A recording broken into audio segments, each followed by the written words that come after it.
Come on into the room, y'all. And for those of you listening later on YouTube, welcome, welcome, welcome. Be patient as I allow people to slowly come up in the room. What's up to all y'all? We are here. We are here. What's up, Quan? It's always good seeing Quan that's in the building. What's up, Eve? Peace to the room. Peace to you, Dwan. Yes, peace. What's up, Gemini? What's up, Iceberg? Everybody in here. Alonzo, CJ Willis. Salute to y'all. What's up, Michael Warden? That's kind of Michael Warden. Michael Warden is Professor King Bean on Richie Rich. That's what I call our brother Michael Warden. That's Professor King Bean, man. That's the man. I like salute to you, Michael, man. Long before you started doing what you do to help me out, man, I just always watched how you move in this game, and I want to let you know that, man, you are appreciated, and that's that, and I'm saying that going back 5, 6 years, brother. I know you didn't know who I was back then, but your appreciation goes back that far, brother.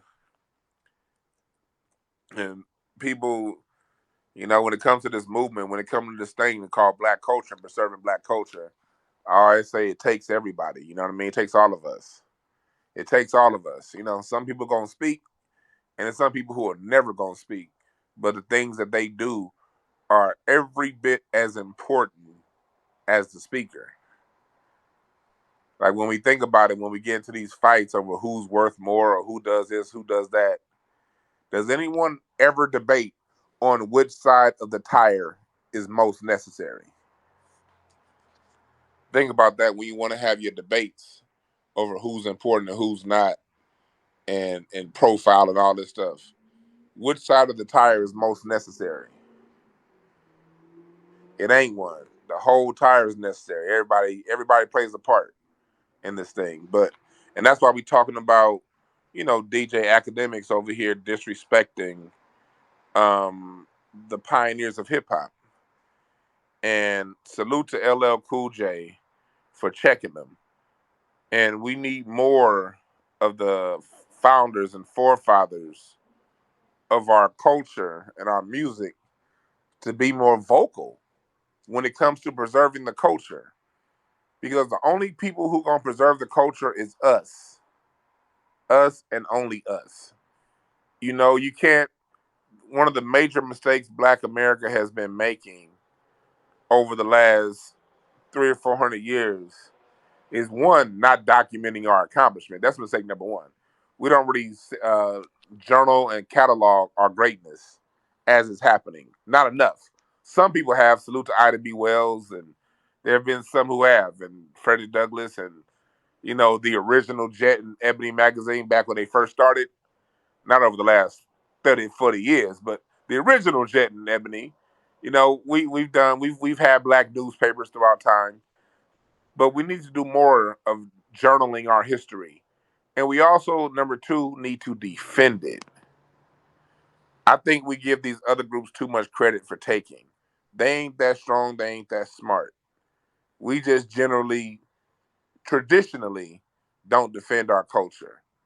And Twitter spaces like this, and so y'all retweeting and y'all saying what y'all have to say, that goes a long way in defending and preserving our culture. So, for those of you who don't know, LL Cool J, DJ Akademiks, said some BS, said some nonsense about the pioneers of hip hop. All right. The pioneers of hip hop, he said that when you see these people who say they created hip hop, they're usually looking broke and dusty.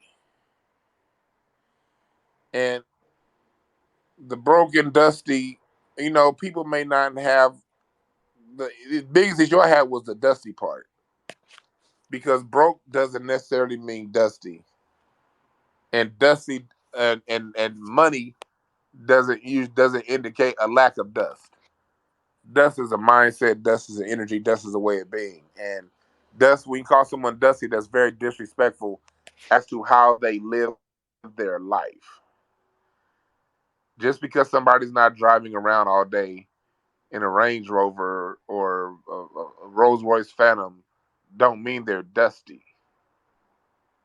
These are people who started what we now love and adore, and they started it and did it at a time there was no money to be made off of it. Our forefathers started this when it was dangerous to do so. Hip hop used to be a bad word. Funk used to be a bad word. Everything black people creates a bad word at its inception. Everything. And the people who are at the forefront of our creations, they take a lot of bullets for us, man. Like, not only from the outside world, but also from their own parents and other black people. We're getting on code a lot more lately, but let's just tell the whole truth. Traditionally, in the past, we shit on whatever the youth are doing. And the cats that brought in hip hop, they got a whole lot of shit on them, man. Throughout the 70s and the 80s and even through the 90s. Every chance somebody got to speak on hip hop, to speak on rap, to speak on the merry-go-round style, or whatever you want to call it, everybody that got a chance to speak on it shitted on it. And including these people's own parents. I remember when I used to go to church, they used to always talk about something. Yeah, you need to pull your pants up, and all the youth back there listening to all that hip hop, hibbity hop, hop, hibbity hop. You need to listen to Jesus, and not listen to all that hibbity hop, hop, hop, hibbity hop. And that's all we heard back in the day. And this is back in the day when hip hop was actually talking about some good shit. You know what I mean? And so for Akademiks to come in and say what he said and do what he did, that shows the clear disrespect these tethers have for them. Oh shit. Okay, I'm still here. I thought I hit the end button. My bad, y'all. I thought I hit the end button. Somebody was calling me, and I went to go decline their call. You know how it is when somebody calling you and you know they don't want shit? Yeah, that's the call I just got. Well, anyway, um, it's one of those things where the forefathers were they took a lot of bullets for us. And that's what I want to get into in this discussion tonight. And I will get some of y'all up to talk. I will get some of y'all up to talk. I'm still waiting on my man Larry to get up in the chat room. My boy Larry about to come up in the chat room in a little bit. So, and those of you who don't know him, when we get up in his room, when he gets up in here, it's gonna get kind of ignorant. So, all right, just giving y'all forewarning. Well, anyway, when it comes to this thing that we created, you end up finding CT Reed. I see you laughing. You know what's coming. um, but when it comes to this thing that we created, you know, we I don't I don't think we understand the burden our creators bear as black people. I'm actually glad Academics had this said what he said because it gives us a chance to talk about something a bigger issue and a bigger topic than his little funky ass. Um, our legends that innovate and create, they generally die broke, and that's pretty sad. It's never the innovators are never the ones that profit. It's always the next generation that makes the money and the profits. And that second generation is usually the one that makes the money.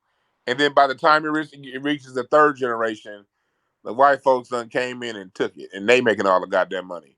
That's usually how it works historically with our music. I'm gonna give y'all a quick little history lesson. And history talk, I don't want to say lesson because hey, I'm sure most of you guys already know this shit. I ain't gonna act like I know it all.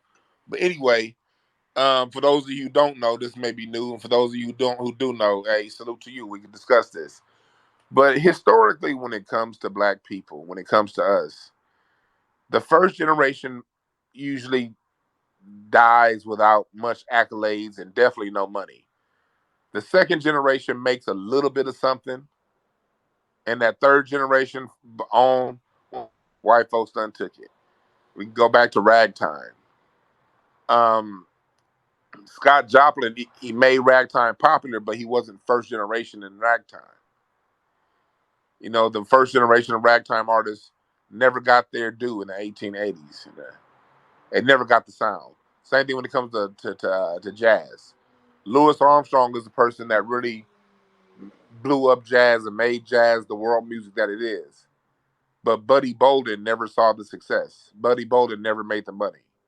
Buddy Bolden never got the worldwide fame and acclaim. His name got popularized later because people like Jelly Roll Morton and others would say his name. But that first generation, they didn't get any money. Same thing with blues. When blues first started getting popular, Robert Johnson is the forefather of the blues. Robert Johnson died. No, he died not famous and broke. Matter of fact, we don't even know what happened to Robert Johnson. He made those 29 songs. He disappeared. White folks got a story. The white folks story is he made a deal with the devil, when really we as black folks know that all he did was just go work his ass off, and that melanin came through him, and he ended up creating the sound that we love called the blues. Not the sound, but one of the primary sounds of the blues and blues guitar. But Robert Johnson died broke. Same thing when you get into the early days of rock and roll. When you get into the early days of rock and roll, those black people innovated, they created, but at the end of the day, died with nothing. You know, Little Richard didn't get anything. Thank God Michael Jackson gave Little Richard back his catalog when he bought half of Sony. Same thing when we get into the R&B, and when we get into hip hop. When we got into hip hop, and let's just go even further when we talk about hip hop. If for those of you who were around in the 80s and the 90s, remember being mainstream back then was corny. Being mainstream in hip hop in the 90s, in the 80s, was considered corny.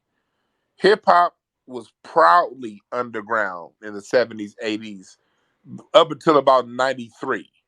93 is when it's really started to change. But from hip hop's inception through 1993, going mainstream was corny. Ice Cube used to talk about that. Ice Cube used to warn, look, go back and listen to Death Certificate.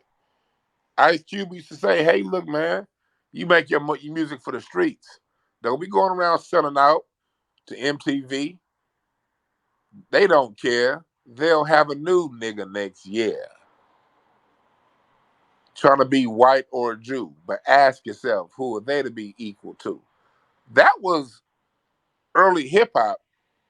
That was the stance when hip hop first got started. That was the stance when hip hop was new.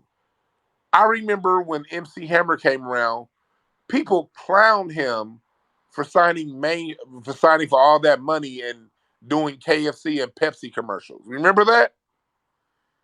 MC people weren't congratulating MC Hammer on getting that Pepsi deal.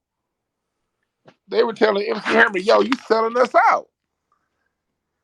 So hip hop in its inception didn't have the mindset of going to get the best deal to make all this money in business. There was no avenue to make money to to endorse products and become a commercial guy and go and sign deals with the NFL like Jay-Z and say stop protesting. That wasn't an option in 1986. That wasn't an option in 1996 even.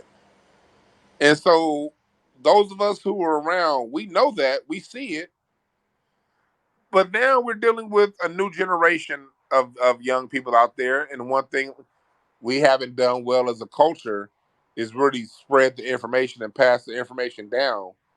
That's what Eric. I keep preaching and harping on that. We do not do a good job. We're doing a better job now, but historically, Black America does not do a good job passing down information. It's like we don't tell the youth what we went through and what was going on and have these type of conversations. We tend to talk at the youth, not talk with them. So a lot of youth are not armed with the right response to somebody like a DJ Academic because it's a good chance their own parents didn't tell them shit about the creation of hip hop. So they're getting their news from DJ Academics. That goes that should be a warning into the ears of anyone out there who's a parent. If you care about music and care about your culture, these are kind of conversations that you got to have casually with your children. I ain't talking about have a hey, let's do a Friday night sit down where we drink tea and talk. I ain't talking about all that. I mean, just casual.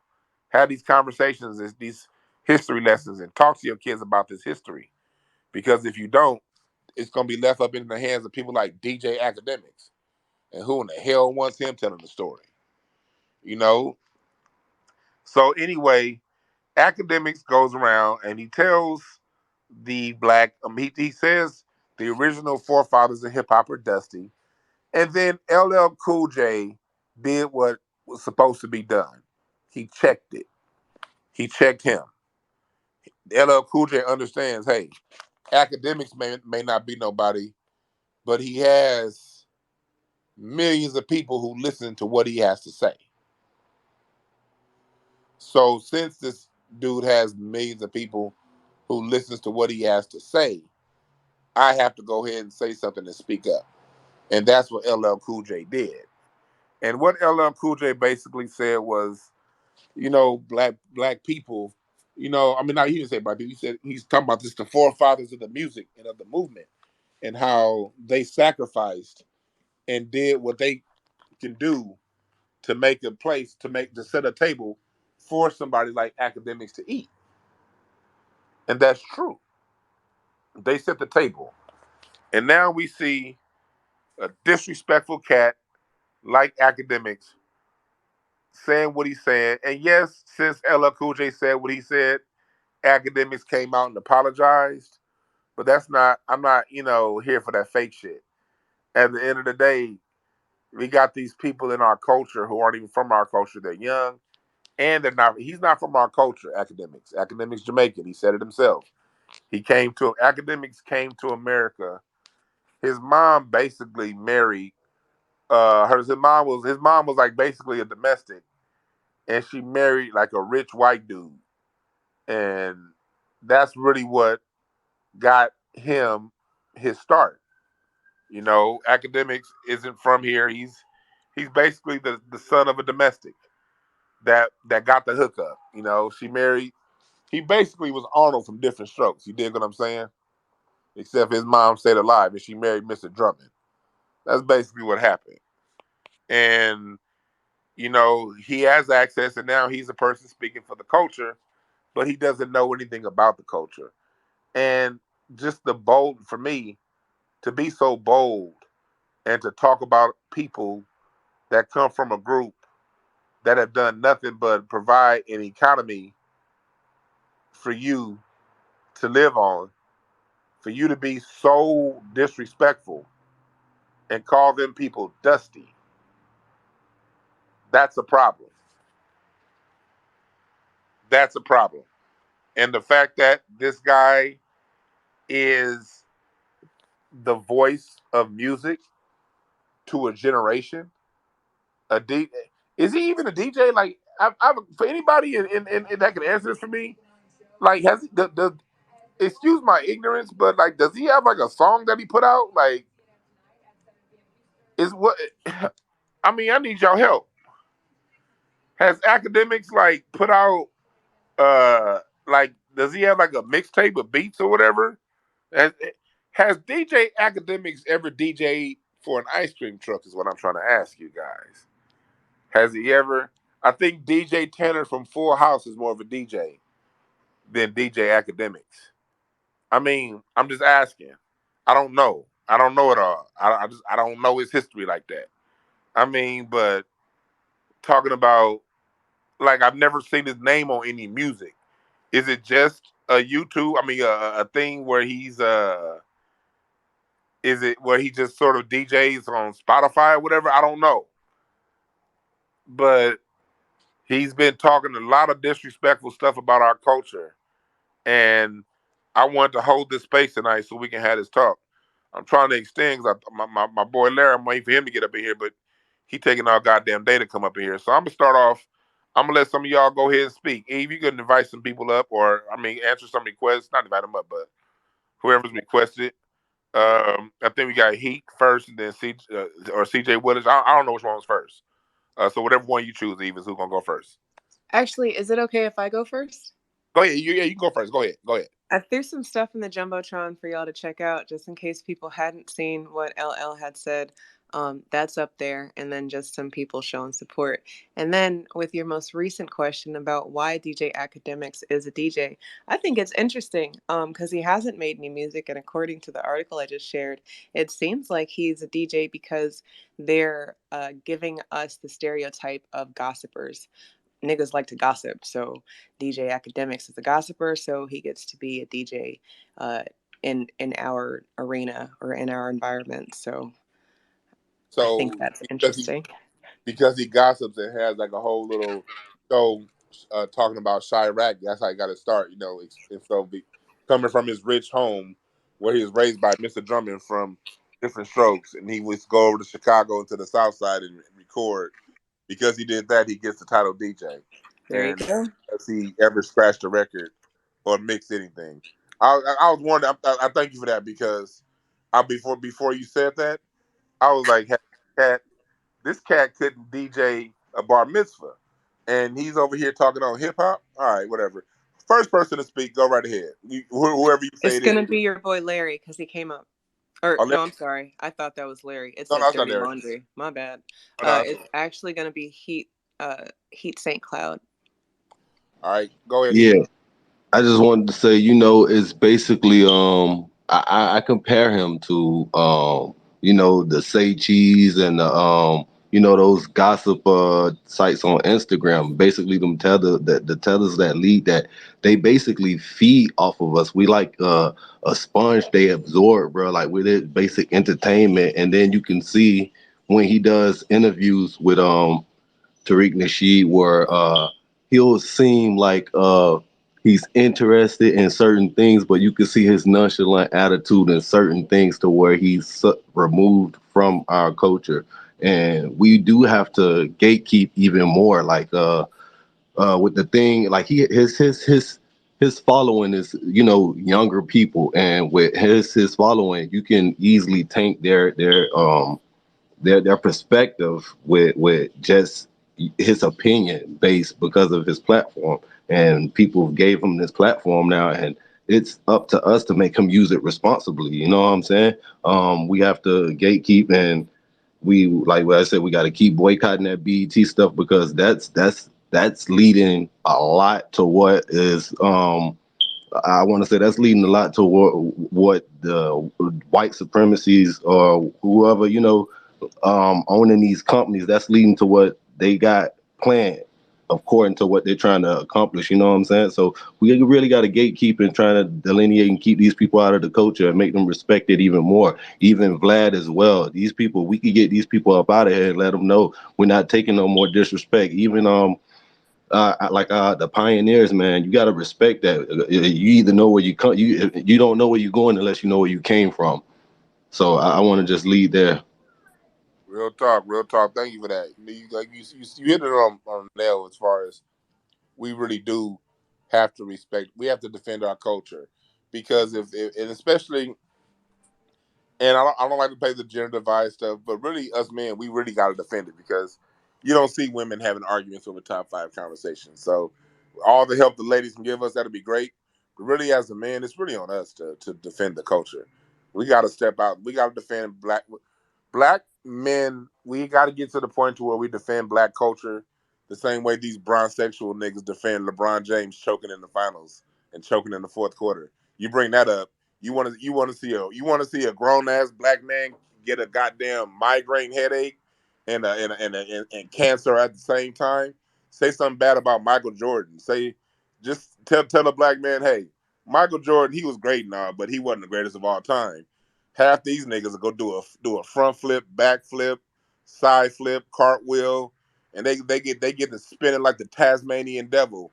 If you say anything bad about Jay-Z, if you say, hey man, fish lips ain't that good, these niggas will start doing all kind of shit. So I purposely agitate them kind of niggas just for fun because I'm like, if you can get that kind of, if you can get that kind of heartbroken and animated over a damn top 5 list, and you can't do this to defend our culture, I don't respect you, nigga. That's kind of how I get down. So, because it's like if Black America defended Black society the way niggas defend LeBron James's hairline and hairpiece, we be straight. So like we already doing what needs to be done. We just do it for the wrong shit. And for that, whoever next was, go ahead and speak. It's gonna be on CJ, then Mac, then 30. Yo, peace and reparations to the room. Um, the, I'm gonna answer your question about whether he's a DJ or not. My understanding is that he used to DJ in college. I don't know who he's DJing for.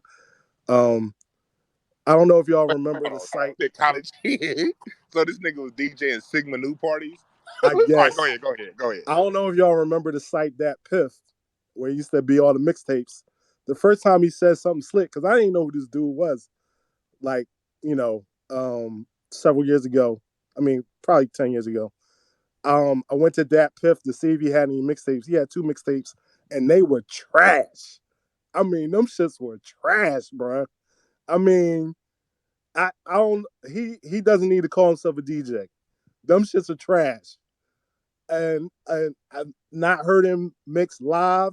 I don't know what sets he's doing, bruh. He is not a DJ, so he needs to drop that shit from his name, and he ain't no academic either. And I'm gonna land on that. You're right. I was trying to figure out what the hell is he DJing? Like this is DJ never had a premiere, huh? DJ ain't no premiere coming. The fuck? This motherfucker. Anyway, all right, what's up, Ruben, in the chat room? Everybody say what's up to Ruben Warren in the chat room. He got a new TV show. I can't wait for your TV show, Ruben. I can't wait for that, man. I can't wait for that, man. He's a talented brother in the room. Follow Ruben Warren, that's down there. Very talented comedian out here in LA. But whoever's next.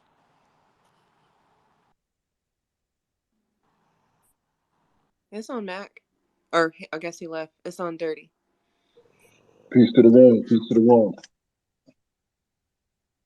So yeah,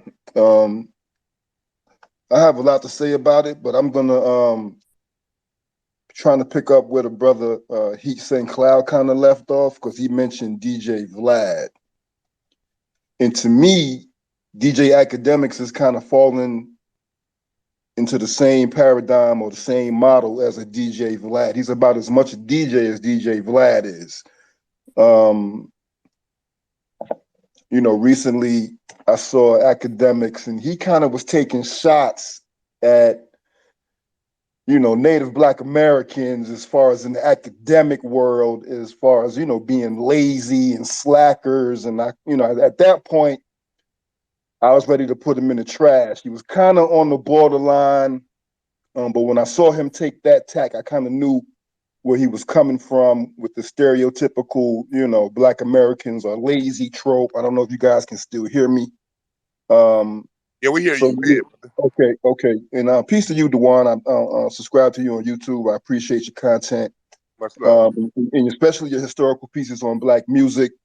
Such a time as this is needed. So appreciate you for, you know, standing on the front lines. But I pretty much stay on Vlad, and now I got to put Akademiks in my crosshairs as well. My name is Dirty Laundry Media. I also have a YouTube channel, several pieces exploring and putting DJ Vlad under the microscope. And like I say, Akademiks is next, because, you know, with this kind of statement. And then did you guys see the response that he had for LL? It was like a mediocre, lukewarm apology bullshit. But he seemed like he had a little too much bass in his voice for me. You know, for somebody who got checked on live TV by Vic Mensa, I believe it was, you know, he shouldn't have so much bass in his voice, especially, you know, when he was addressed respectfully by LL and by Russell Simmons as well.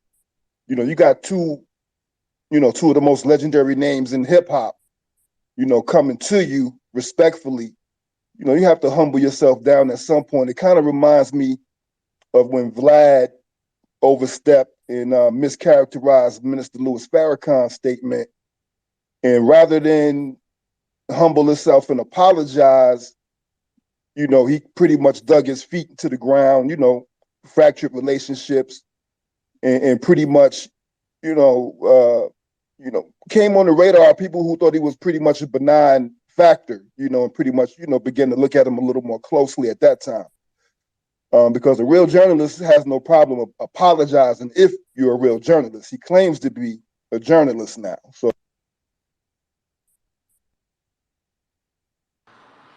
I think we lost you. Yeah, I think we lost you.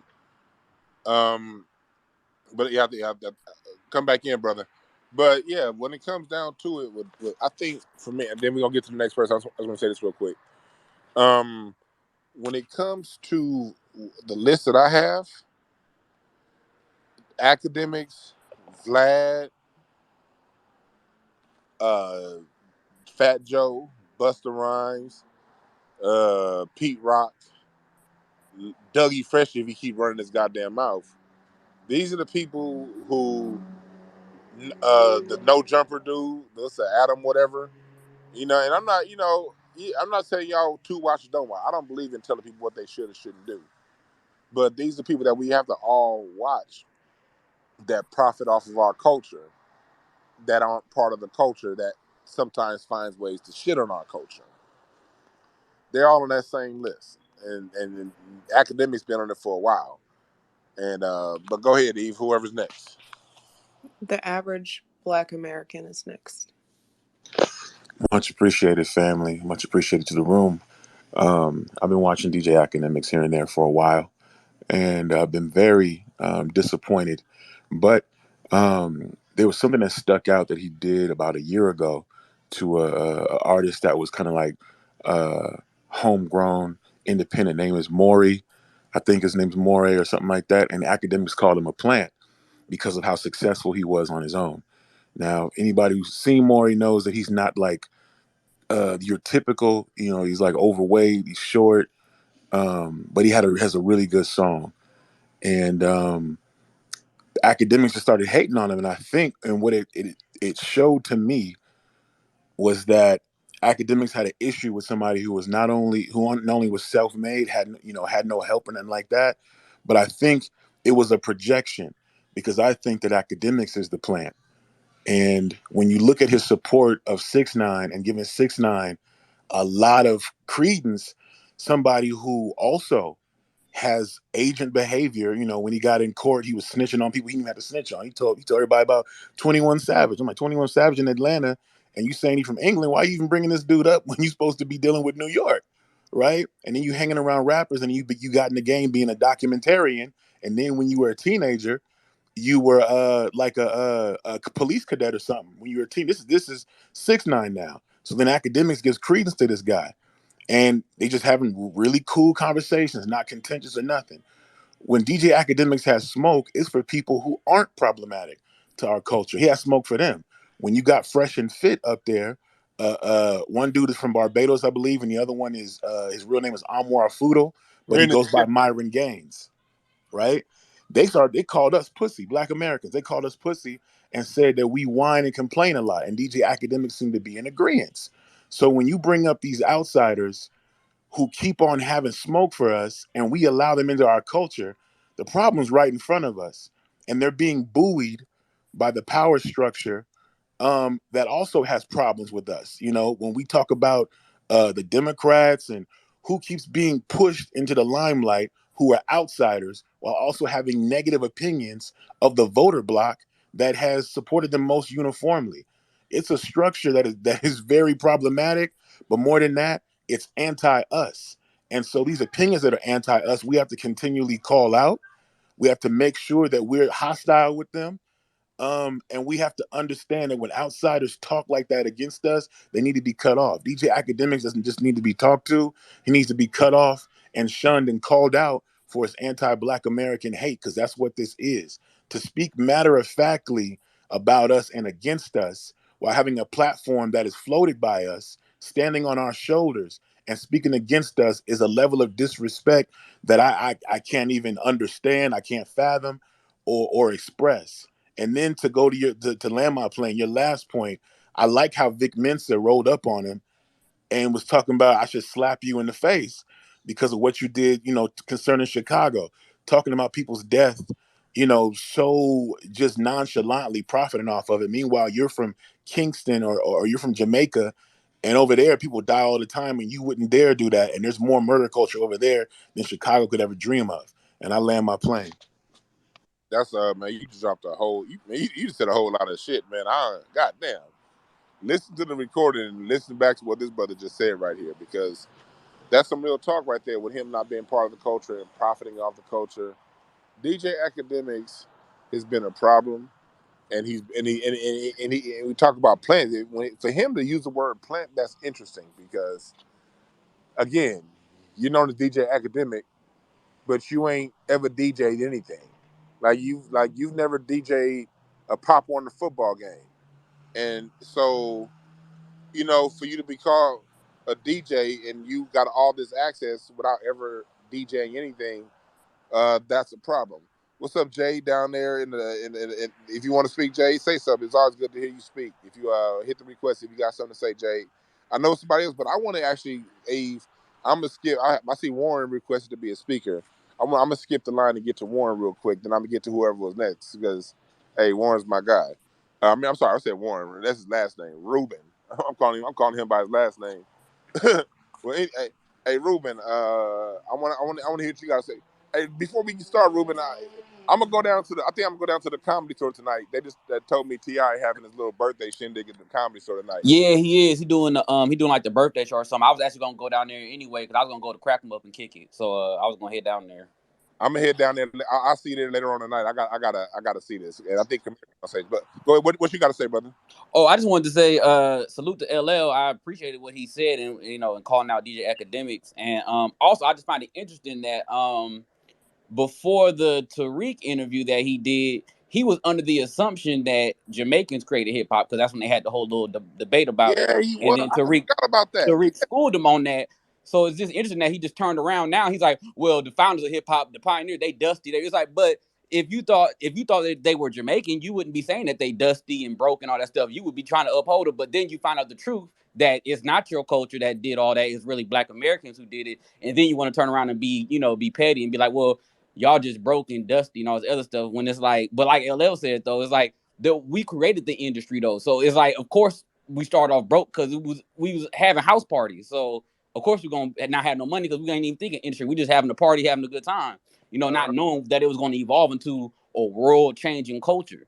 So I just thought that was very interesting to me that he just kind of was like Jamaicans invented it. And it's like, no, you didn't. Black Americans. Oh well, the founders just broke and dusty. It's like, well, damn. Show us how you really feel. That that's why I want you to speak, man. That's a very interesting observation right there because he was the one talking about. I forgot that he really, when Tariq told him what that Jamaicans didn't invent it, you could tell he just say, that's what they say. He just believed the hype, like most people do. Most people Yeah. don't quite they're told. And again, for someone to be labeled a DJ, man, all right, yeah. But yeah, so we see who we dealing with. Talking about him calling someone else a plant, that makes me look at you 3 times. And I don't like him because he's shaped like a football. He making fat people look bad. Like between him and Fat Joe, that's the first time I ever thought about losing weight. Like these niggas making him and Roland Martin, them 3 fat niggas making fat niggas look bad. It's just me and Lavelle Crawford out here, and the rest of them these niggas is weak. But whoever's next, Eve, go ahead, put them on. Well, it depends. Did you want to go back to Dirty Laundry because he came back up? I know he's having some connectivity issues. He went He on for can a while. I want land to get his back to plane. him. He went on for a while. I want to get back to him, but I want to go to All next. right, so let's get to Back. Cadillac because Cadillac Yeah, is next. yeah. Shout out to the space, man. Thank y'all for holding this space, bro. I think it's a very interesting topic. Shout out Dwan B. Shout out Just Steve.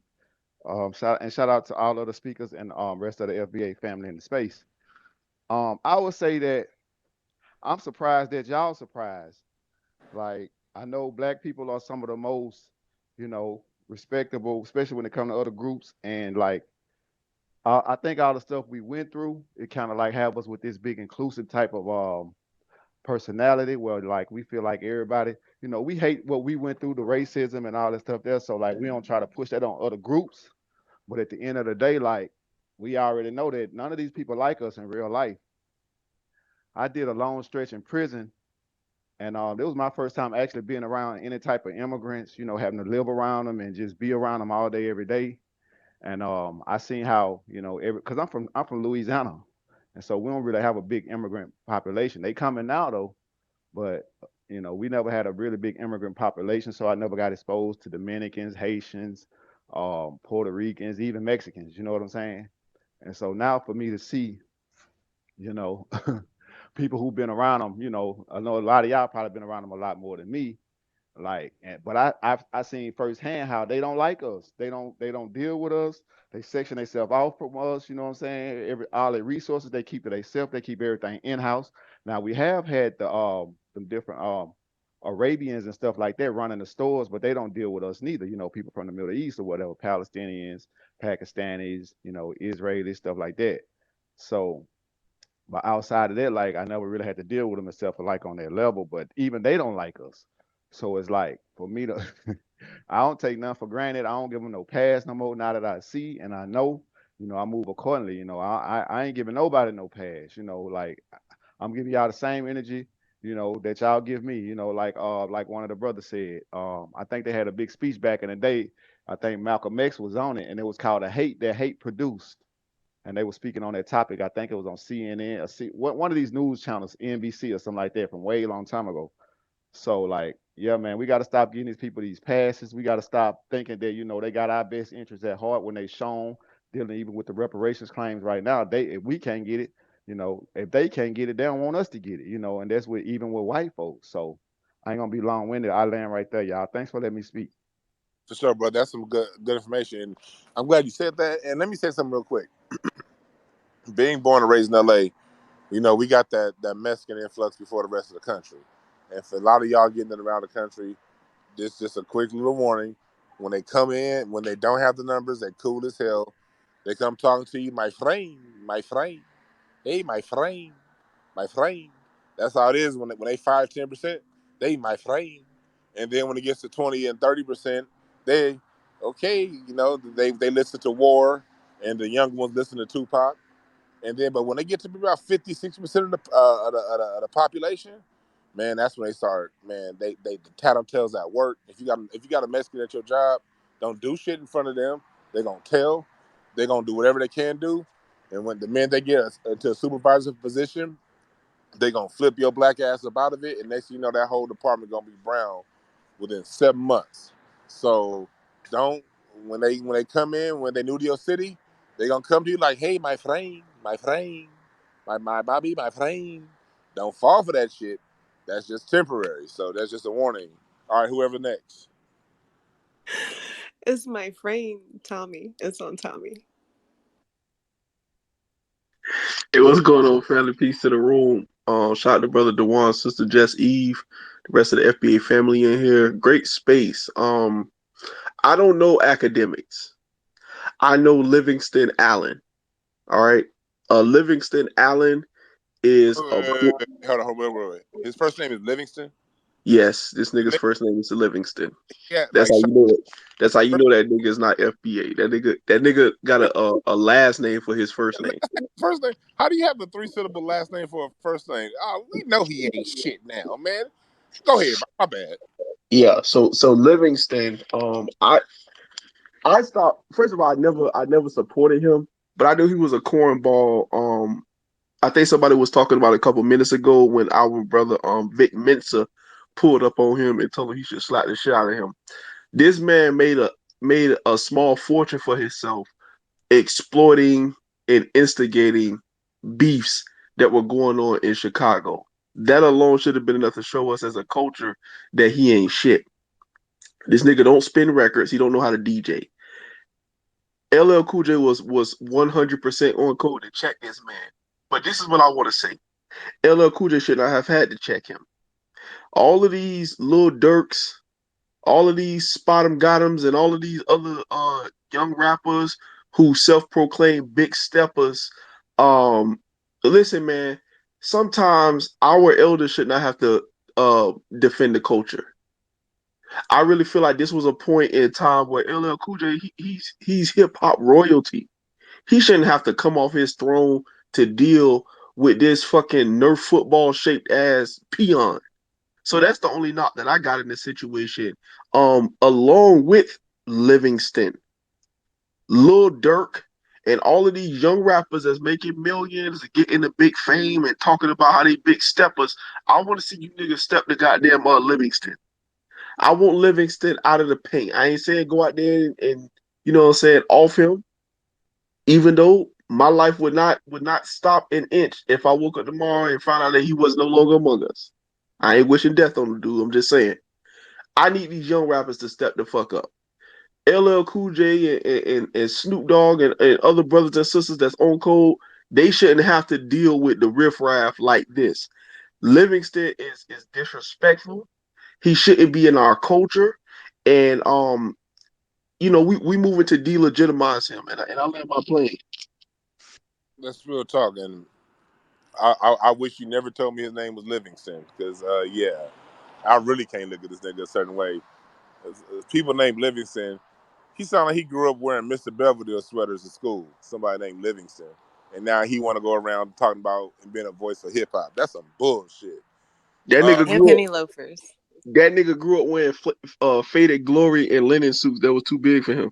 Yeah, he was dressed like, y'all know how the Jamaicans would dress when they would be new to America. They would come in with penny loafers with a Chuck E. Cheese token in them and church socks, and that's how Livingston was dressing when he was in the third grade. Now he a voice for hip hop, but that's a good point, because earlier my point of view really was the elder should, but you really just gave me something to think about, because you're right.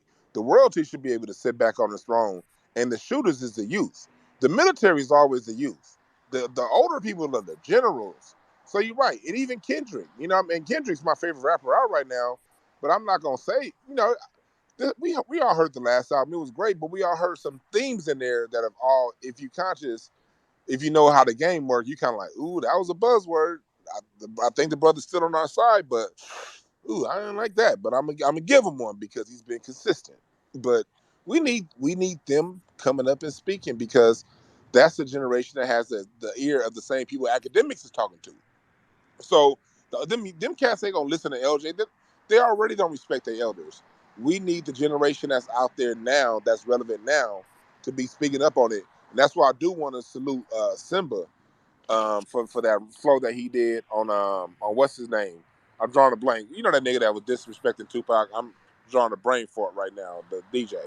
But Simba wrote a whole flow on his show about the whole disrespect to Tupac and how he needs to stop it. So salute to Simba, salute to La Russell, these cats, and but we need the cats of the younger generation to speak out against Academics. I'm talking too much. Whoever next. If we're gonna go new speakers, it's on Najee. Hey, how you doing? Yes, you know what, man? Not like none of this kind of like really surprised me, and I don't think at this point we can expect too much from academics, or we can't even expect too much like the previous speaker was talking about the little Dirks checking them, because the little Dirks and the people the generation of rappers, they feel the same way DJ Academics feels, as far as you know the founders of hip hop and the whole culture of broke shaming. So I really don't even expect them to check them. And again, like DJ Academics like has a history of this. You know what I'm saying? So I seen him coming years ago, um, during the time of Trayvon Martin. So I never tuned into him when he was doing like the Chicago commentary. Once in a while I look into it, but I kind of tuned into him during that time. And he was like so anti black American. You know what I'm saying? As far as like he was always on the opposite side of the conversation. You know what I'm saying? So if any police shooting that would happen from Trayvon Martin to Ferguson, he was an apologist. And he always gave some kind of rationale on how, maybe they caused their own death. Then I took a look on YouTube in his comment section, and it was just filled of just basically anti-black, racist comments. So that right there was a red flag. Then when he did his commentary about Black Americans and Caribbeans as it relates to education, and he said, let's not, set aside the white people. Let's talk about black people on his college campus, which was New Brunswick Rutgers, and how they wasn't serious about education.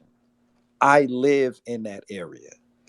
Now, those white boys that go to them colleges, they drink, they party, and they're not that serious about education themselves. But he went out his way to say, let's put white people aside, but let's just talk about Black Americans as it relates to Africans and Caribbeans not being serious about education.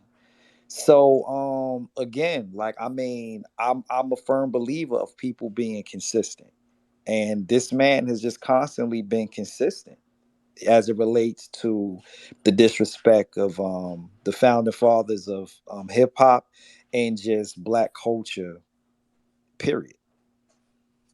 Real talk. And with academics, I say like this: it's not about being surprised or not, because a tiger don't change his stripes. You expect the bullshit from him and Vlad, and you expect it to come. It's just that, like how when we started the space, I was saying one of the biggest things we haven't done as a culture is to really speak up for ourselves, and we've allowed basically people to say whatever they want to say about us unchecked. We really that first generation that's checking everything somebody says. We're developing a culture of checking right now, because with this culture of checking, the same way people fall in line with our culture and our music and the way we walk and talk, they'll fall in line with us checking their asses. It ain't gonna be too long. We just got to keep doing it. The only reason why they feel comfortable doing it is because we never checked it. So we got to be on these people. Anybody who has any kind of a platform that has any level of reach and they talking some bullshit, we got to check it, and we have to one check it and have that attached with a side of not giving a fuck. As a matter of fact, three sides are not giving a fuck. You know what I mean? Because we can't worry about how they're gonna. Of course, they're gonna whine. They're gonna squeal. Some of them may come around and troll.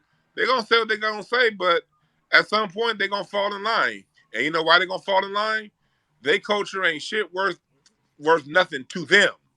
That's not me saying it. To them, their culture is nothing worth fighting or nothing worth following. That's why they follow our culture. And that's why they always 20, 30 years behind on our culture. They talking now like we were in 2001. You know what I mean? And so they reject their own culture. So if we develop a culture of checking them if they want to participate, they'll fall in line. We just got to keep doing it. But we got Larry's up in here. Uh, this motherfucker finally got up in here. Um, Larry, we over here talking about, and for those of you who don't know Larry Goodwell, back when I first started my podcast, we would do it together. He was sometime on Craig Facts. He just smashed the Houston Improv last night. Funny dude, uh, great comic, and if we ever got in a fight, I'd knock that nigga out. But go ahead, Larry. Man, well, I tried to listen to what he had to say to LL. I'm sorry. I tried to listen to what he had to say to what LL responded to. I can't stand the sound of that nigga's voice. I don't respect no nigga who look like he can't fight. So I don't really pay attention to much to anything he says. What I do know is that he got his rise to fame, reporting on the negative aspects about the culture. Like with the Chicago videos and shit. That's how he got famous. And then the name he chose is a played out designer label. Dog, I can't stand this nigga. And He I don't know what. forgot about that label. Yeah, he don't know what the older generation tried to do with the generation after that because he's a young motherfucker. He wasn't even around when that shit was going on. So that's why I don't respect anything he has to say about hip hop or anything he has to say. Period. Real talk, real talk. Oh, we got oh shit, we got Connie up in here. I just saw him. Connie, the floor is yours. Knock it off. Peace, love, and reparations. Thank you guys for letting me come on stage. I'm real tired, but what you guys were saying about culture, I think we really have to focus on that. Not only do they, not to disparage them, they don't really have, I'm trying to say this tactfully, they don't have a lengthy, forget it.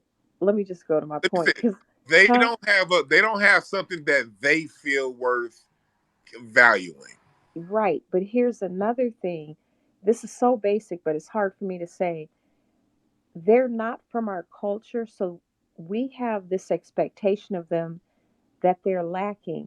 They don't have that collective group think of black is beautiful, you know, black power. They don't have a black consciousness. They also lack an understanding of our culture. They're on the peripheral, like white people, just observing and imitating and being culture vultures. So they don't have that cultural respect. They come here and they start where they start, just like the way they treat us. They come here and believe we're on equal footing. They lack the cultural nuance, the lived experience to be culturally respectful, if that makes any sense. They lack our culture, and unfortunately, they lack culture. So, how can you instill that type of cultural respect? I know I'm saying cultural a lot, but how can you expect somebody to respect your culture when they're really a money minded, money grubbing group of people? This isn't about culture for them. To even say something so asinine, that's like talking about your parents or your grandparents, your elders. So I'm just saying they don't come from our stock, so they can't appreciate the work we put in and that we would never disparage our elders like that. That's a good point, and that's why like when you said that, that made me think of just a general principle, a life principle, and it works on an individual level, but it also works on a group level. We all own the power of fiat, meaning we can define the terms of what we feel is valuable. That's what the groups do. And the group that understands that power, the group and uses it to name other people, is the group that holds the power. So when it comes to power dynamics and when it comes to using that, we have to set the terms. No one, people respect whatever boundary you set. Of course, we're not going to account for the few crazies out there. That's the exception. In general, people respect groups to the level those groups allow you to respect them. And I'm not blaming us, but 400 years of trauma will make you get a low self worth yourself and allow others to do these things to you. And that's something that we've allowed others to do. And that's a condition of 400 years of what we've gone through. It's nothing to argue about or cry over. It's just understanding that we're the generation that said no more. And and part of when desegregation came, yes, it was desegregated, but I remember my grandmother telling me the stories when she owned a hamburger stand on 67th and Main Street in South Central LA. The minute desegregation came, black folks would go right past your hamburger stand and go buy one from the white people that was more expensive and less quality, because we had something in our mind at that time that white ice was colder. We are the generation that's saying, no, no, no, no. I like my ice. And matter of fact, you can't touch it. And so, us having a consistent change of this tone is going to change how they show us. They may, they. You're right. I agree with 100% of what Connie said. These are people that are coming here, and they come here to get money. They don't give a damn about culture. They don't respect culture. But the reason why they don't try this crap with the Jews is because the Jews won't let them. Not because the Jews are anything great, it's because the Jews won't let them. They have a defined barrier and four wall to their culture. And same thing with white America. White America won't let them. They say something. They know what'll happen if they say something to white America. When it comes to Black America, we have that power. We have the power because no, we have something. I don't ever want to say we have something better than money because we're going for our reparations. We need the fucking money, but we have something that money can't buy, and that's a culture that everyone else needs like crack. I don't care if it's hip hop. I don't care if it's Black American disco, Black American EDM, Black American funk, jazz, blues. Whatever we put out to the world, what we've seen over the last 100 years, 150 years is the minute they come around our shit is crack. I was at the Hollywood Bowl last night and there was this Cuban band on that was Cuban funk. And I read the Hollywood Bowl presser about them and it said this guy is the Cuban version of George Clinton because and when I went to hear and as I'm listening to them perform, they're basically doing James Brown, like, and this is the hottest sound in Cuba. The hottest sound in Cuba is a sped up version of James Brown. I'm not going to disparage the band because they were really good, but they were basically singing Spanish. I don't know what that laka shit they were saying, but they were saying laka James Brown. It was just James Brown in Spanish at 40 BPMs faster. But it just goes to show. I'm like, man, our culture is so dope. Stuff that we stopped doing 50 years ago is the hottest thing going on in Cuba. They said, damn all that Cuban music that we've had. And Cuba has the best music culture in the Caribbean. They by far have the best music culture in the Caribbean. And a very deep one. Celia Cruz, I love her. But they're saying, you know what? They kids like, you know what? We want that Black American shit. So that's like crack to them. And so with that culture that we have, as long as we continue to develop this and four-wall this culture and set this narrative and make, as long as we set it, they're going to bend to it. We just have to continue to do it because that's just life. That's just how power dynamics work. That's just how life works. They respect the level you put out there for respect. I don't know who else. Who's next, Eve? It's on I got it. It's on Exo Sankofa. Mhm. Peace to the room. Peace and much respect to you, brother Dwan B. Brother, I subscribe to you because I'm an R&B head, and I love what you do for Black music, and I love that you introduced me to Dr. Short. First off, to the co-host, Just Steve, sis, you already know what time it is. Yeah, much respect to you too, and your babies who on cold. But to the whole thing about DJ Akademiks, man, I'm gonna be honest with y'all because I'm an R&B head. That brother would have never came on my radar until he started getting real off cold, until that Fresh and Fit situation popped up, and then I started seeing who he was. Then Tariq went on there and he started backpedaling and doing all kinds of. I just saw he was an altogether clown. You know what I'm saying? Point blank. And I'm glad LL did what he did because I didn't even know about the DJ Akademiks situation.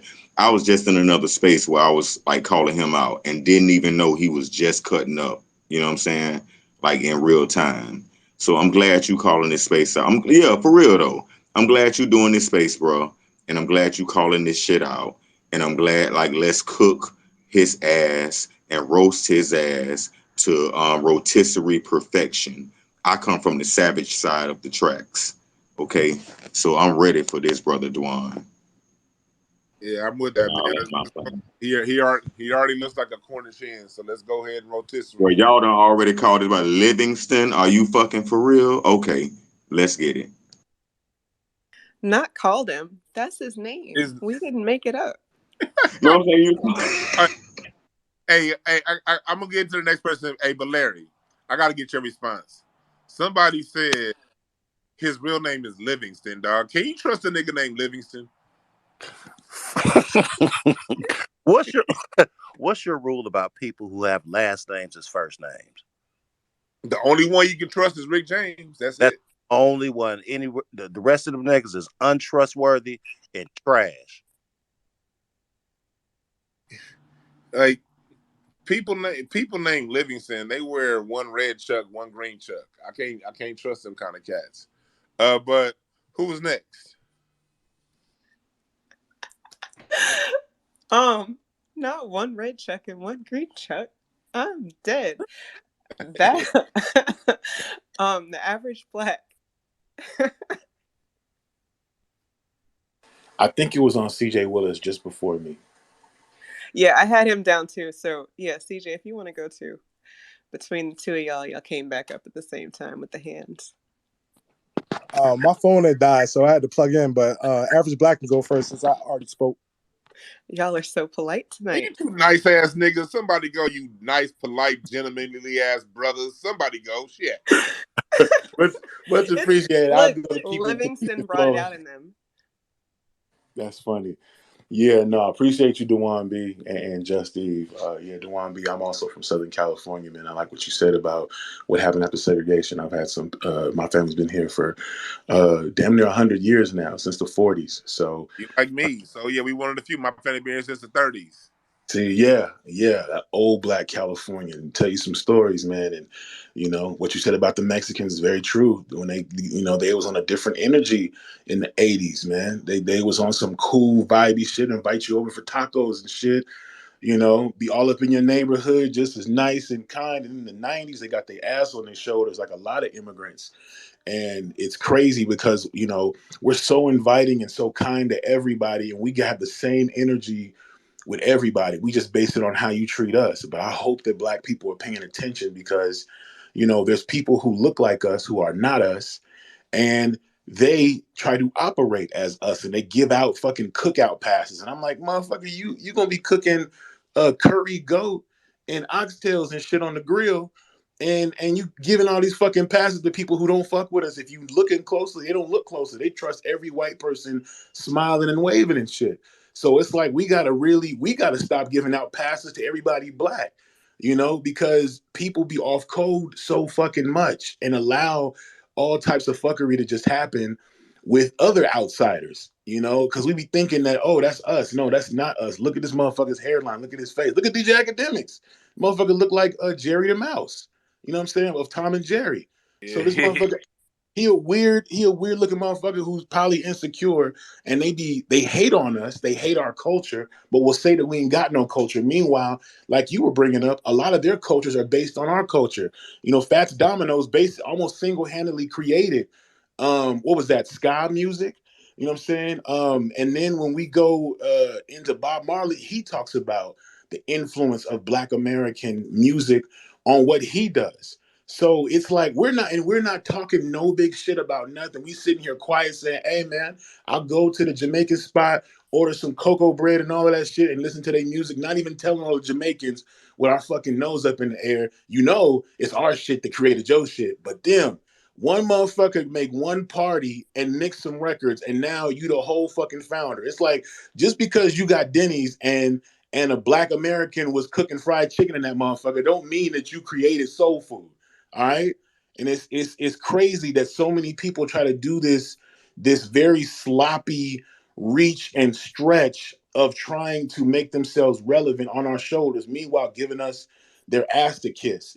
So we do have to be gatekeepers, and we have to stick to everything that we brought and made popular, including cancel culture and being woke, because they are afraid of cancel culture. They are afraid of words like woke. Well, I ain't going back to sleep no more, and everybody who do stupid shit got to be canceled in order to understand it. And once we start kicking motherfuckers out, and it's not as profitable to the rest of the world, we can once again have ownership, because we can stick to the organic nature of the things that we create, and it stays better. And when you look back at the past of people who had more fanfare and more money, like let's say Elvis versus James Brown in the 60s, back then, black people would argue I think Elvis is better than James Brown. Well, now today we know that Elvis ain't a sprig of parsley next to the main course that is James Brown.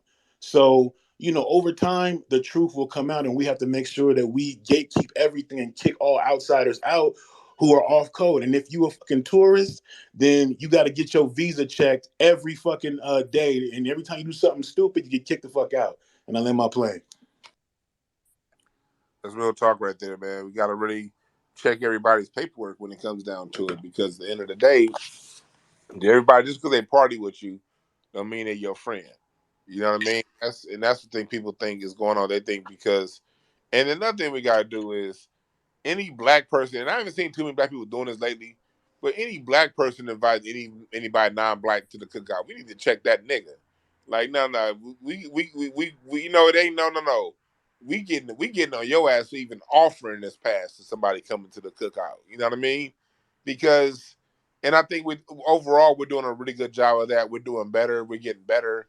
I don't like to be stuck on what we not doing, because all I see is seems like every year we're getting more efficient and we're tightening the screws, and we're really getting back in line culturally, mentally, and we really are waking up. Like you said, we're not going back to sleep. So that's why I call my show Hotepish.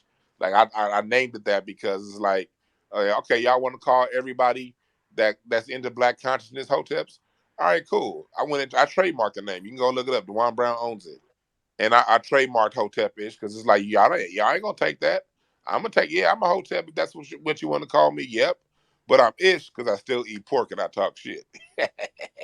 So, but that's my shit, because you're not gonna take. I trademarked that because you're not gonna, no, you're not gonna turn this into something bad. I'm gonna embrace that because, matter of fact, people who call black people who are into our history Hoteps, you niggas are corny anyway. So I don't even give a fuck if you like me. Oh, you don't like me? Oh, that's fine with me. Look at you. You know what I mean? So whatever. Dewan, Go ahead. let's talk about the cookout passes real quick, because if we're talking about reciprocal energy, every time I go to the Jamaican spot and I want to get me a veggie patty because I don't eat beef patties anymore, the service is horrible, and but you gonna be out here handing out passes. Like, make it make sense. Can somebody make it make sense? You're right. They give out horrible. They give out horrible service. You'll see Negroes go have 5 interactions uh, in their whole lifetime with white people. You ain't even been around no white folks. And then the minute you have one good interaction, oh, white folks is this, white folks is that. Cats be having one white coworker, and they talk about how good white people are. I'll be like, nigga, that's your coworker. I guarantee goddamn to you, they ain't ever invited you over their house for Thanksgiving. Y'all talk between the hours of 9 and 6, and you think you know something. But again, we getting better as a people. This comes down to just a lack of self pride. But I'm gonna skip the line because I see Jay came up in here and raised her hand. I know I asked you to speak earlier, so I'm definitely gonna put you in the front of the line. I want to hear what you have to say. Yes, thank you, brother Dwan B, my sis, Just Eve. Oh my gosh, everybody, Sister Nordos, everybody. Listen, you reminded us that your podcast is Hotep-ish, so you know I had to bring it back to the cards. Oh, great, Negro Damas master teacher that you are, Dwan B. What is the birth card of DJ Akademiks? Do we know? Do we know his birthday? You're muted, brother. Shit, I'm muted over here. Now I don't know his someone just booked a book session for me. Thank you. DJ Academic. Let me look at his birthday real quick. It's May 17th, 1991, and I'm very mad because All mine right. is May 16th. Thank you. You said May 17th. So Yeah, that is man. my Goddamn. brother Dewan, that is a 2 of diamond, 8 of clubs. So let me just give a disclaimer. You already know I'm the 8 of clubs. That's my birth card. And I'm the 10 of hearts planetary ruler. But what's his name? Livingston what? Livingston. Yeah. Livingston is a 2 of diamond, 8 of clubs. I'm gonna land my plane there and ask you to give your analysis on this personality type. I have an idea about that 2 of diamonds. These people are codependents. The diamond suits represents like values and money, especially, right? So he strikes me as someone who is dependent upon other people in order to get the bag, or in order to determine who he is and what his values are. So that could also explain how he switches up depending on who he's interviewing at the time. But I am a baby. I'm a newborn in this science. I'm going to turn it over to our host, brother Dwan B. Oh yeah, he's the 2 of diamonds. That means those are people who are very codependent. They really can't do things by themselves, so they're dependent upon deals, and they'll do anything they can for the deal. 2 of diamonds represents balance or imbalance, perfect balance or perfect imbalance. So yeah, he's kind of falling in line with he has a jack of clubs in his Mercury. Mercury is how you communicate. And anytime you see a jack of clubs is basically the card of that'll say anything. That's the card of the lawyer. They'll say anything that they want, that they need to say to get whatever deal that they want to get done. So anytime I look at the way a person communicates, I look at the card in their Mercury. For people who aren't into this, Jay, thank you for that. But I generally don't talk about my cardology on Twitter too much. That's a whole nother discipline that if people ain't into it, it spooks them the fuck out. But yeah, but I'm glad you brought that up. But yeah, he has the jack of spades in his Mercury. That means he communicates like a jackass. Most preachers are a jack of spades or a jack of, they're either gonna be a jack of spades or a jack of clubs. Tricksters and deceit on the low side, but on the high side could access, higher spiritual principles and transformation. But yeah, thank you for that. I land my plane. Didn't mean to bring this up on this on Twitter, but y'all. No, I'm glad you did though, because honestly, I do need to talk about it more. Like I'm gonna do a YouTube. I'm gonna be on YouTube twice tomorrow. I'm gonna interview Randy Short about the Stud King. We're gonna talk tomorrow at 12:00. And then I'm gonna do another Twitter space on since everybody talking about Nia Long and Coach Ime Udoka. I'm gonna do a reading on their relationship because they have a nine of diamonds relationship, which is one of the worst cards you can get for them. Oh gosh. But yeah, thank you for that. But to reset the room, we back to talking about this sorry ass DJ Akademiks calling black creators of hip hop dusty. And our man Ruben Warren made a great point earlier when he was talking about hip hop was Jamaican. He never had anything to say about black hip hop creators and people up front. But now that it's pretty much science settled, he knows hip hop is black since Tariq went on his radio show. Now all of a sudden the creators are dusty and broke, and he got mad disrespectful. LL Cool J checked him. We had a great commenter earlier that said that he shouldn't have to check him. The young guns should get at him, and then we also and so we've had a great discussion so far as far as like checking cats like Akademiks, checking what they do, putting them in their place. So we're here to hear what y'all got to say about this. So with that being said, I pass the room over to Eve, to whoever is next. Much respect. Thank you. I think it's going to go on Heat, though, if Heat wants to maybe I just let me wanted to tell him. add. Yeah, I just wanted to add. I'm sorry about that. I just wanted to add the fact that like Tariq Nasheed said, if we look at the landfill right now, it's more tethers and people from the Caribbean or Hispanic dominance that's the artist right now. So we've been infiltrated heavily. You know what I'm saying? Preach. Yeah, we've been infiltrated real heavily. So they trying to change the playing field. And that's why we have to support most of our FBA brothers who have these podcasts and these spaces where they could get subscriptions to where we can even the playing field and really get some checking, because we have, like I said, we have to gatekeep and make sure that we keep these people in check at all times. We're at a part we're the, like I said, that we're infiltrated right now, so our back is against the wall, and we got to make sure that no disrespect from this point is tolerated. They see I honestly think he apologized because he's starting to see the trend on Instagram and Twitter, like we start coming for him, and he's seen no sales in that Scorpion King movie, so he sees the power that we do have, and once the wheels get turning. And once we like a pit bull, once we leech on to something, we don't let go. You know what I'm saying? That's just the power and the soul in us. So I mean, he's skating on thin ice. And one thing I could say about those artists as well, the younger generation, somebody said that they feel the same way, and they do have a selfish standpoint, because at this point they want to be friends with him. They want to be able to get on his platform, and they want to be able to boost their sales and have him promote on his platforms.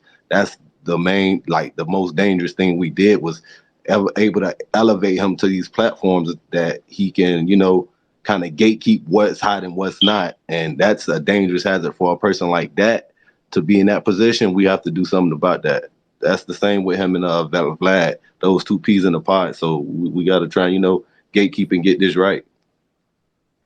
That's real talk right there, because you hit on a couple major points right there. They have infiltrated. If you notice, it happens slowly.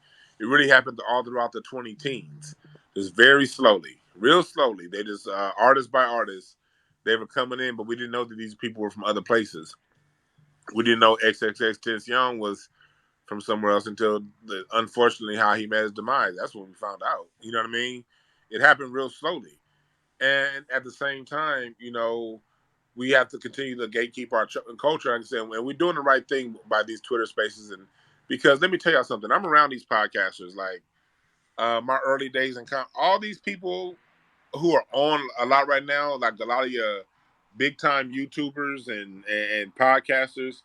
Like a lot of us started around the same time here in LA, doing stand up in the early 2010s. Larry was there, and we're around these guys all the time, and not just them. And through them, we're around all these guys.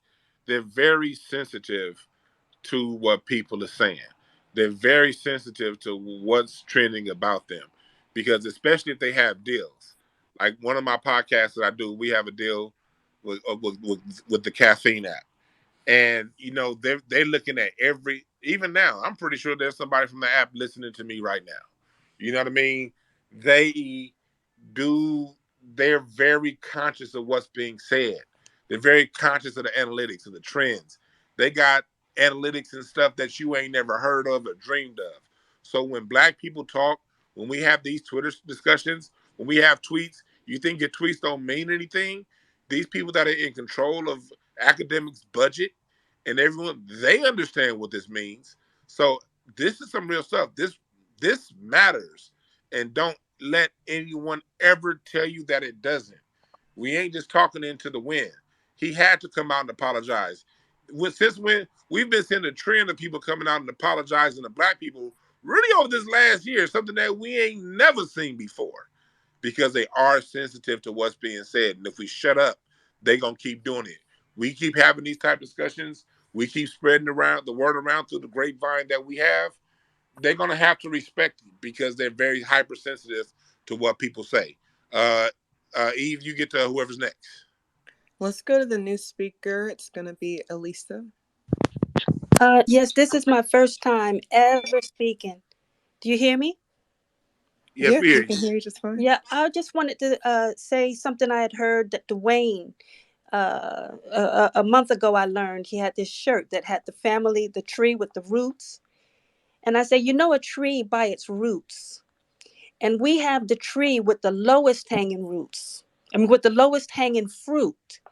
And it's so low and so heavy and full of fruit after all these centuries here in this country that people don't even have to lift their hands up to pick it. And we have never had a fort around that tree. Now is that time. And I'm so happy to have found you now. I'm nervous because I don't speak a lot. I'm kind of shy. But I'm only seeing that tree now, that tree. And we are that tree, loaded with fruit, so heavy that the branches are hanging so low that anybody who comes in, they don't even have to lift their hands up to pick up that fruit. It's nearly on the ground.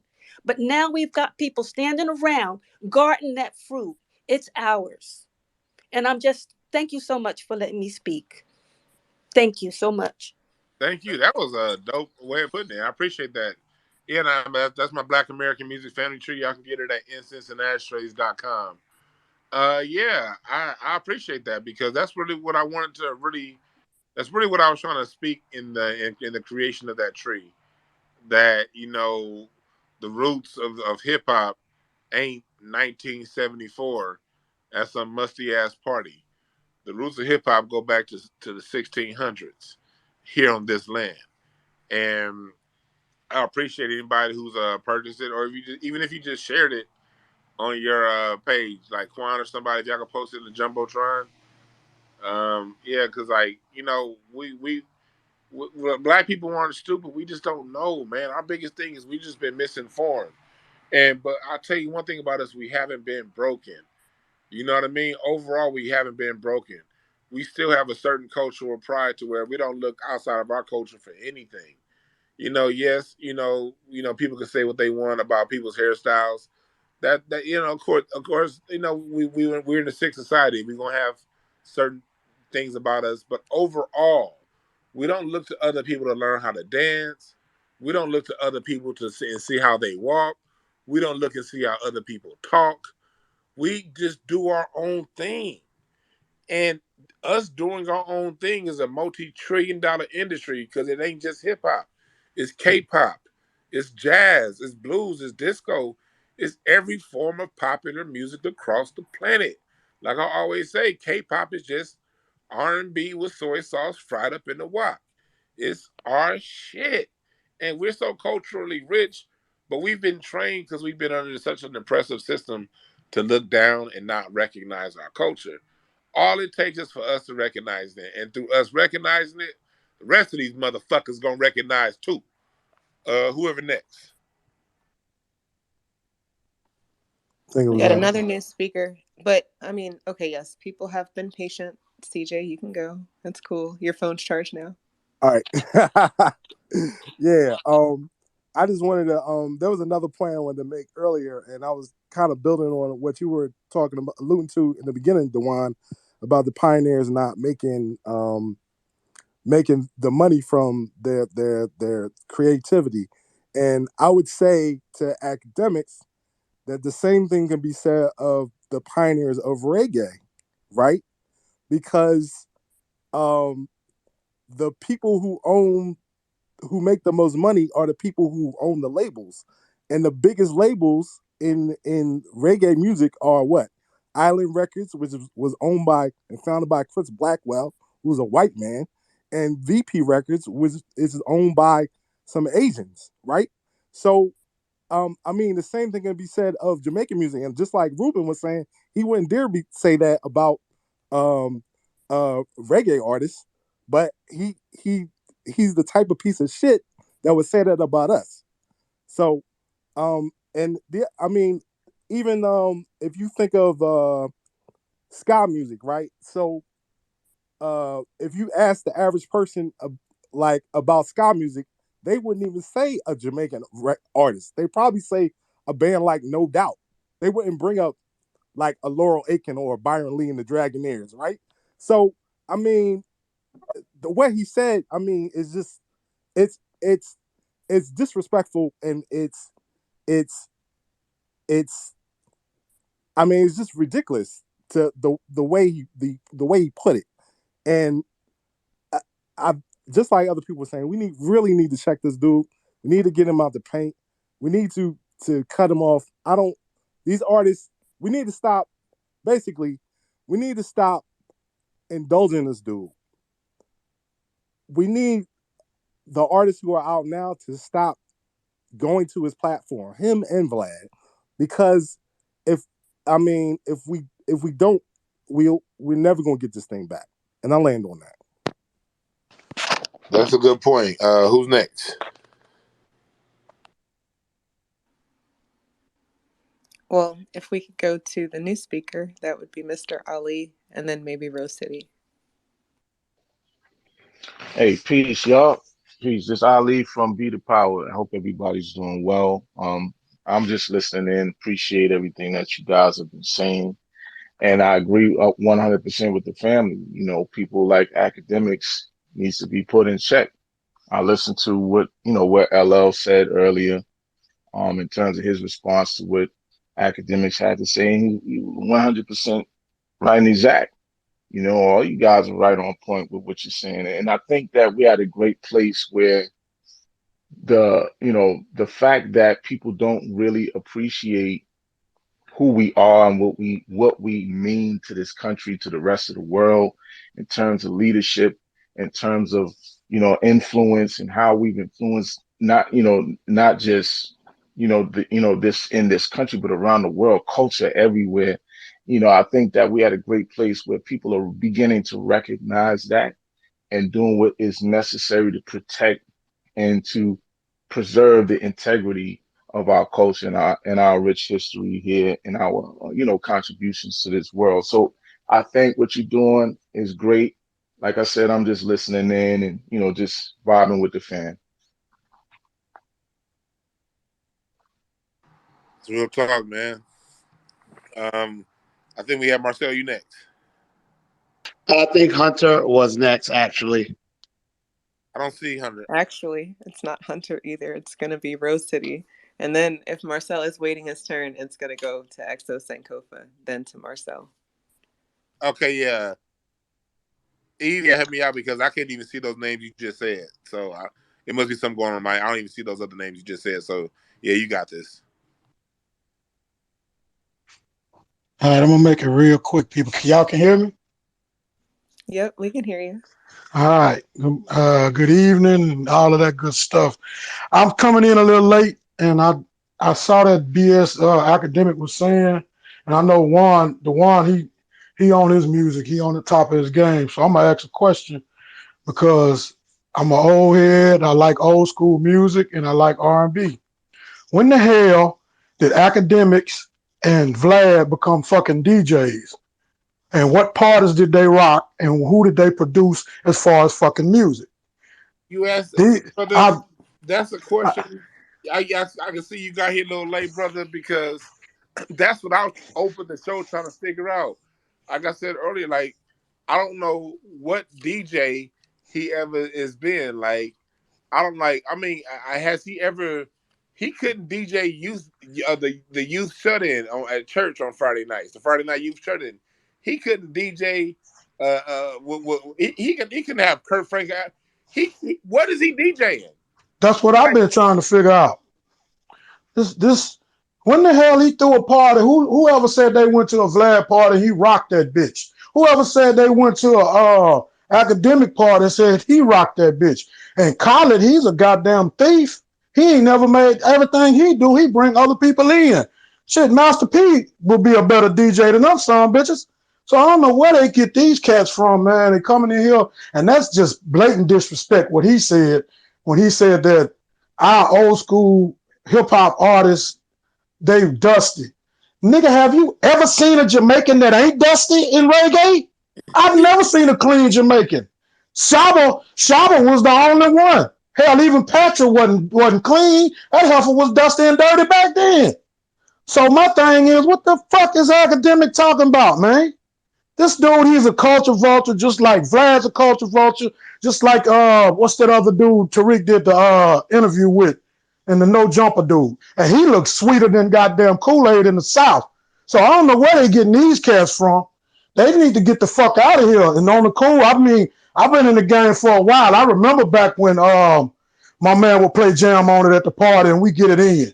That's how you get a party started, with Jam on It or Planet Rock or The Message.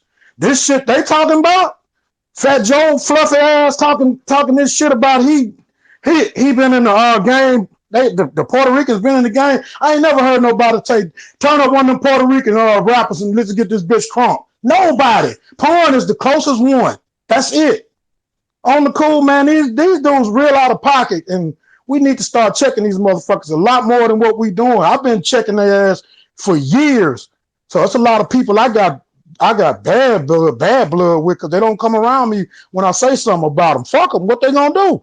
I ain't no big dude. I ain't no tall dude, but I ain't gonna back down from it. So I mean, on the cool, man, fuck them people, man. They ain't worth a damn. Academic already. I've been put Vlad out there. When he said that shit against the minister, it was over with for him. It was over with for him. So the rest of these cats, Vlad, academic, man, I ain't even know who the hell he was. I thought he was some damn clothes makers or some shit. Some academic jeans or whatever that shit is. That's who I thought he was. But yeah, hey, I'm on the call. I'm out of here, man. Marcel, go ahead and get your thing in, homie. We'll holler at y'all. Appreciate it, Dwan, for letting me speak, man. I appreciate y'all. man, you a fool, man. Yeah, you're right about that, man. We are done with these people. They are no good for us. Academics, he's done. I don't like it. Like I don't like, I don't like this. This is what happens when, when we made the mistake of allowing everybody in, and we changed that up right now. We stand for what it is. So I think we on the right path. But yeah, you said some dope shit, Rose City. Go ahead. Whoever's next.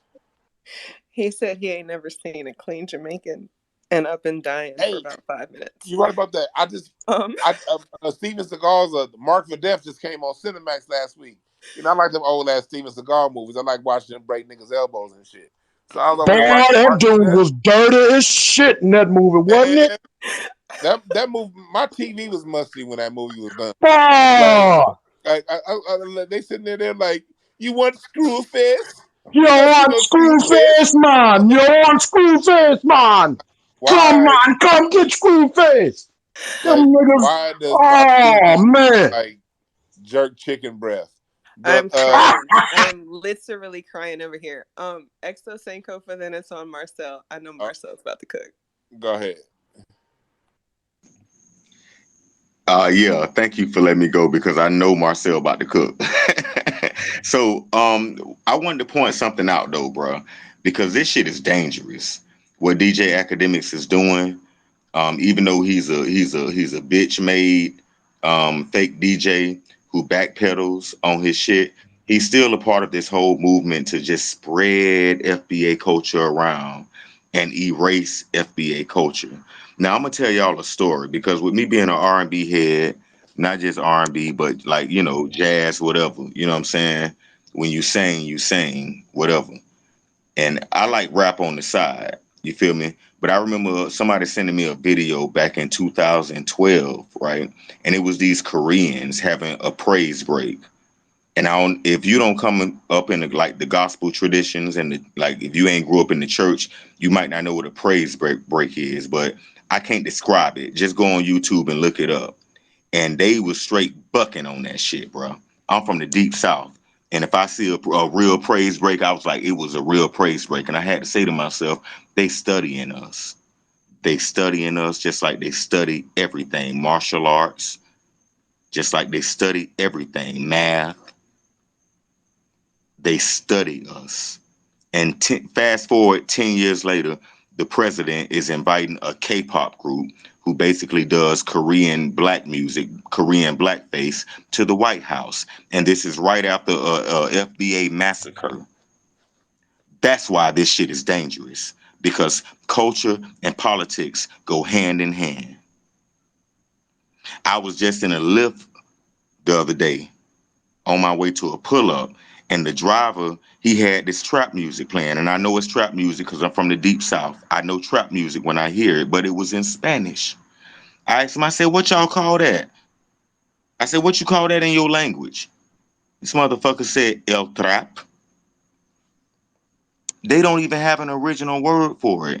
They are taking our shit and using it for their own and profiting and spreading it around, and it's leaking into the politics. And that's my point. I'll land my plane because I know Brother Marcel finna cook after that. I said, let's roast Yeah. this motherfucker. DJ Academics is a part of that shit. Yeah, you're right about that, man. It's just we are the culture. That's when it comes. Like I was at the Hollywood Bowl last night, and it was just black music. The new Cuban sound is 70s funk. That's the hottest sound in Cuba right now. And so what different parts of the world in Korea and Japan, the hottest sound is 90s R&B. Let me tell you something. I'm gonna let Marcel cook. My father-in-law used to tell me about that. I remember when he was offered a deal to go to Japan and they were offering him into the six figures a month. He didn't go, but because he's one of the greatest arranger composers in music history, they were offering deals in the six figures a month to take arrangers and composers from the 70s and teach in Japan. That's how real it is. Go ahead, Marcel. Hey, I actually don't have much to say. I just want to say, first of all, like I think Rose City said, I ain't never heard no damn DJ Academics before I got on social media and stuff like that either. I literally thought it was the clothing as well. I thought he was like the designer of the academic clothes line. I ain't never heard of this guy. But Never. Marcel, did you hear of a Livingston? A Livingston? I did No. it on purpose. I'm sorry, y'all. I that was totally on purpose. One. No.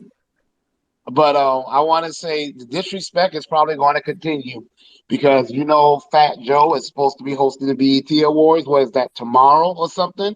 And I just know that these off-cold coons and shambles are going to sit there and let him try to push that whole hip-hop was 50-50 lie again when it is no damn 50-50. Yes, 50-50, 50 plus 50 Black American freedmen culture. We both of those damn 50s. But now because this has happened, if he tries to do that, there's a chance that one of the coon artists might really clap back at him because this thing has probably woken something up that was asleep. So I just want to say that, and this is a perfect time, I think, for us to put boycott BET, because why the hell you got Fat Joe hosting our show? It's like they're trying to troll us. Just yesterday, or 2 days ago now, actually, they put a video up talking about hey, Latinos have always been contributing to the culture, and the backlash was fierce and furious from those of us on code. They took the video down. So this is a perfect time to do boycott BET, which I'm going to do, and I've been doing it because.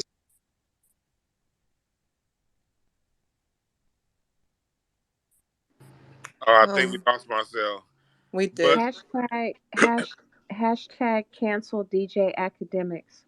yeah, Hashtag cancel DJ Academics. yeah, they pay really close attention to it. I was just driving through downtown LA a couple hours ago, and I saw those BT Hip Hop Awards are gonna be out here, and I know I'm gonna go to a few of those parties. And it's just one of those things where you see it when you're around in the environment. A lot of people see these rappers and these entertainers as these people who, most of these dudes are just real shy, regular ass, weird ass dudes. Just honestly, most of these dudes are just regular ass, weird ass dudes. Like random, they can't hold a good conversation, and those be the ones that these people sign. Those are the ones who get the deals. Those are the ones who get the publishing, and it's the reason why they do it that way. Like when we talk about black music sucking and not being good anymore, well, it's because the level of artists that they give deals to is a lot lower than it used to be. You're giving the deals to the imitators, not the creators, not the real ones, and they know who to sign and who not to. Larry, I see you got your hand up. Man, man, hey, I don't Rock City. What's that dude name? Dwan. I was over here crying at dog. Yeah, Roxy. How, how the fuck do you follow that dog? I feel like I'm following Chappelle. But now I would say I'm gonna blame the old heads with one thing. You know how that whole mafia shit started? Everybody was naming themselves after Italian gangsters and all that shit.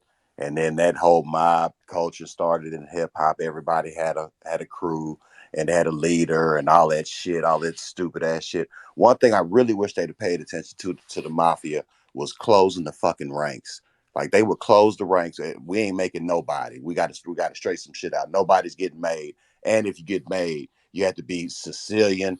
You have to be from Italian. You have to be able to trace your family lineage back to the mother, back to that.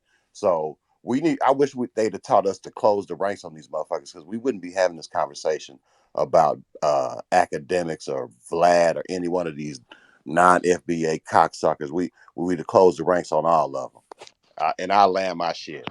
Don't hey, forget hey, about Larry. Poetic Flacco on No Jumper. Watch him. He also hates black women. If you Okay. pay attention to what he says, watch him. And it's funny, like you're right. We got to close ranks, and you're right. It's funny, Larry. I was talking to Slink about that just recently because Slink used to go by Slink Capone. I just saw Slink a couple hours ago, and he was talking about it's funny. Slink said something very interesting when I was sort of clowning him for going by Slink Capone back in the '90s, and he was like, that's what niggas did when niggas didn't know any better. And when Slink said like I couldn't even have any more jokes after that. You know what I mean? He was like, that's what we did. We didn't know any better. And he's like, now the cats see what we could have did, and we dropped the ball. You know what I mean? And And it's because we have our own underbelly. We have our own underbelly. We have our own criminals. So why not name yourself after an FBA criminal than an Italian criminal? real talk. And Larry, that sound you hear is because my man just dropped off 6 zips. But who's next? Well, did you have your hand up, the average black? No, Because that's Hunter. I think it's on him.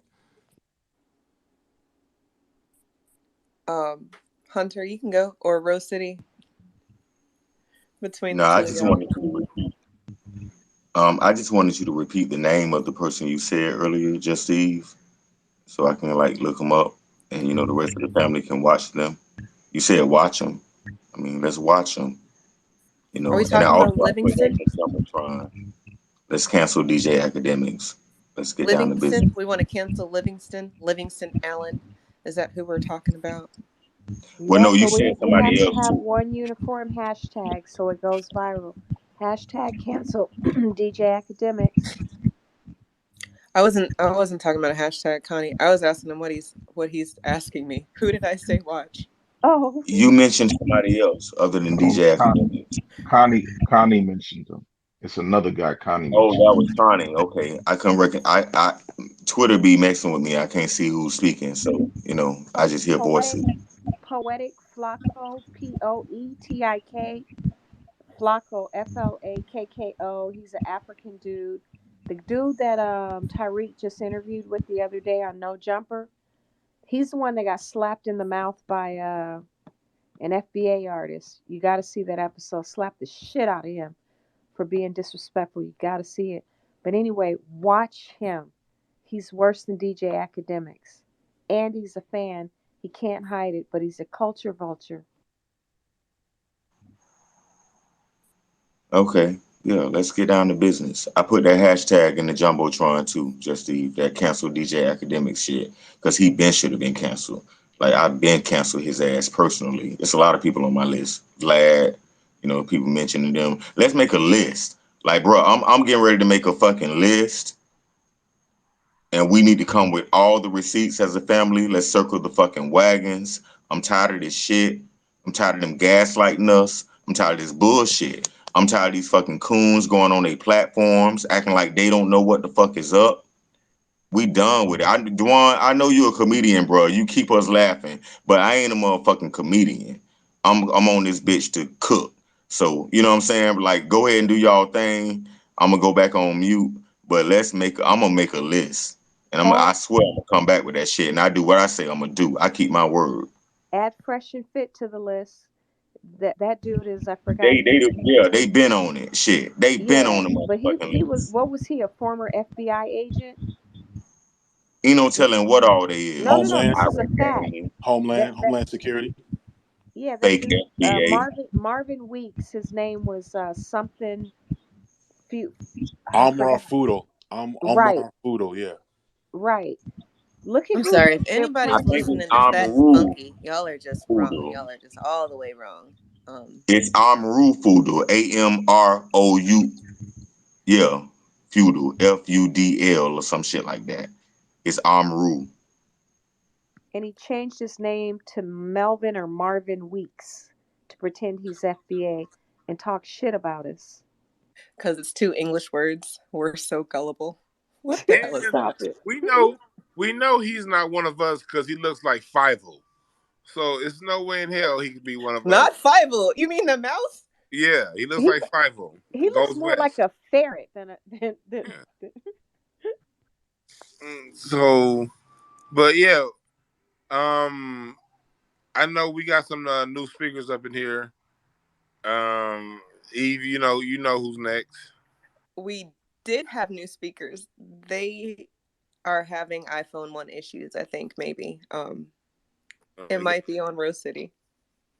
go ahead, Rose City.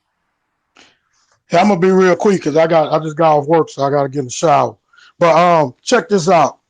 Everybody that's in Atlanta, because I think that's where they having those BET awards. Man, y'all ought to be outside protesting the hell out their asses. Because them some bitches gonna show up, and we already know they gonna show up. They gonna try to show out.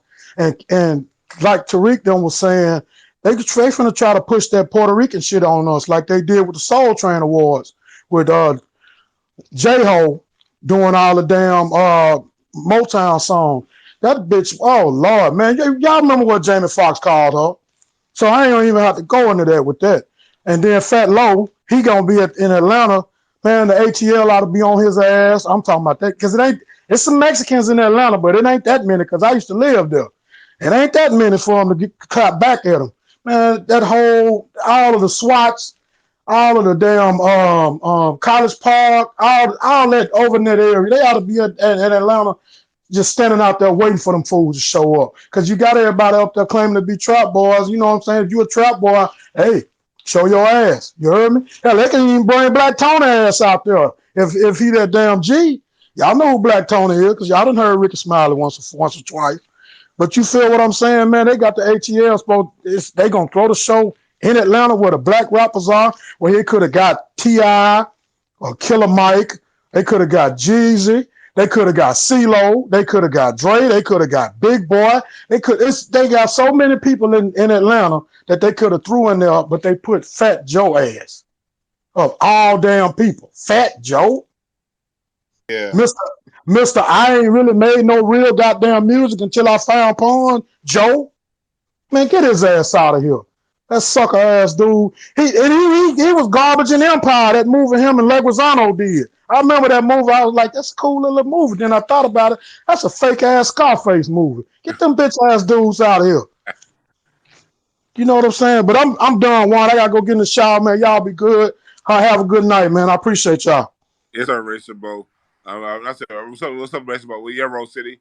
What's up, Racer Bo down there listening? I see you down there. Juicy Genius.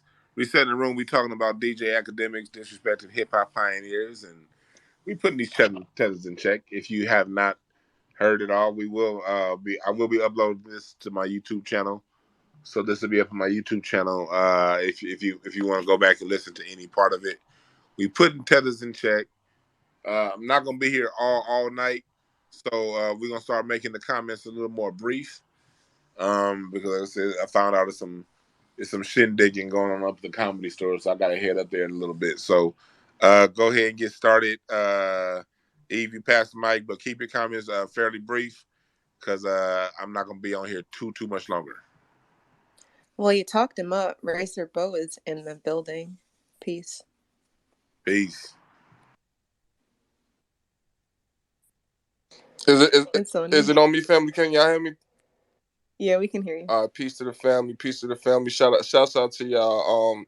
I'm really not gonna get on too much about Academics because he's a whole tether. Everybody knows how he basically got his little fortune instigating beefs, particularly amongst the drill scene with our young brothers out there in Chicago, instigating a whole lot of shit. Academics is just that type of guy. Like, or if this was the street, and this is for my street dudes or dudes who came up, a little rough or in rough areas. Like, he's the type of guy that he'll sit back and while two dudes getting on, he's doing all of the ooh and an I. And then where I come from in the OGs I was raised by, when brothers in the hood is getting it on, you better shut the hell up. It better not be no ooh, no ah, ohs, nothing. On top of that, it wouldn't even be no women allowed to watch the fight because brothers wouldn't want no gossiping going on. So the first dude to say ooh, ah, oh, or the first dude to gossip, get your ass in the ring.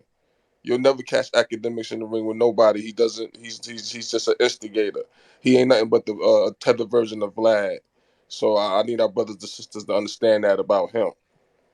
And the disrespectful thing he said, but Brother Tariq actually broke that down yesterday.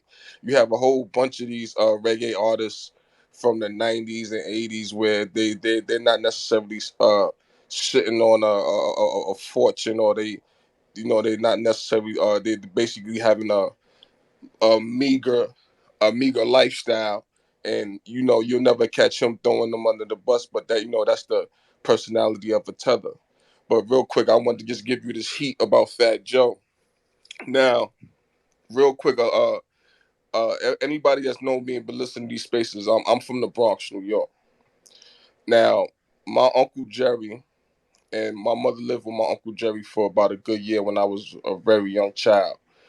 On 163rd Street and Trinity Avenue. Anybody's from the Bronx is listening. That's actually right across the street from Fat Joe's building where he grew up, 560 Trinity Avenue. 665 163rd Street. Pardon me, that was the address. But the building is right across the street. They on the same block. My uncle, he actually ran around in that neighborhood along with Fat Joe's older brother Angel. Now, before I get into all of this, I need people to understand the dynamic and the personality of a Puerto Rican, particularly from New York. Now, you have and I'm gonna give you examples of all three personalities that I'm gonna speak of. You have a Puerto Rican where they would identify with their blackness wholeheartedly. And then you have the Puerto Rican that would play three-card Monte with their identity and their ethnicity, such as a Sonny Holston. Uh, the first Puerto Rican I speak of that will identify with their blackness wholeheartedly, especially if they have the phenotype, would be Alpo, and I'll get into that in a second. And then you have the cold-hearted, want to be white accepted, white supremacist thinking Puerto Rican. Now that's regardless of phenotype. I'm strictly talking about personalities though. The reason why I brought up Alpo, and I'm using him as an example of a Puerto Rican that wholeheartedly accept their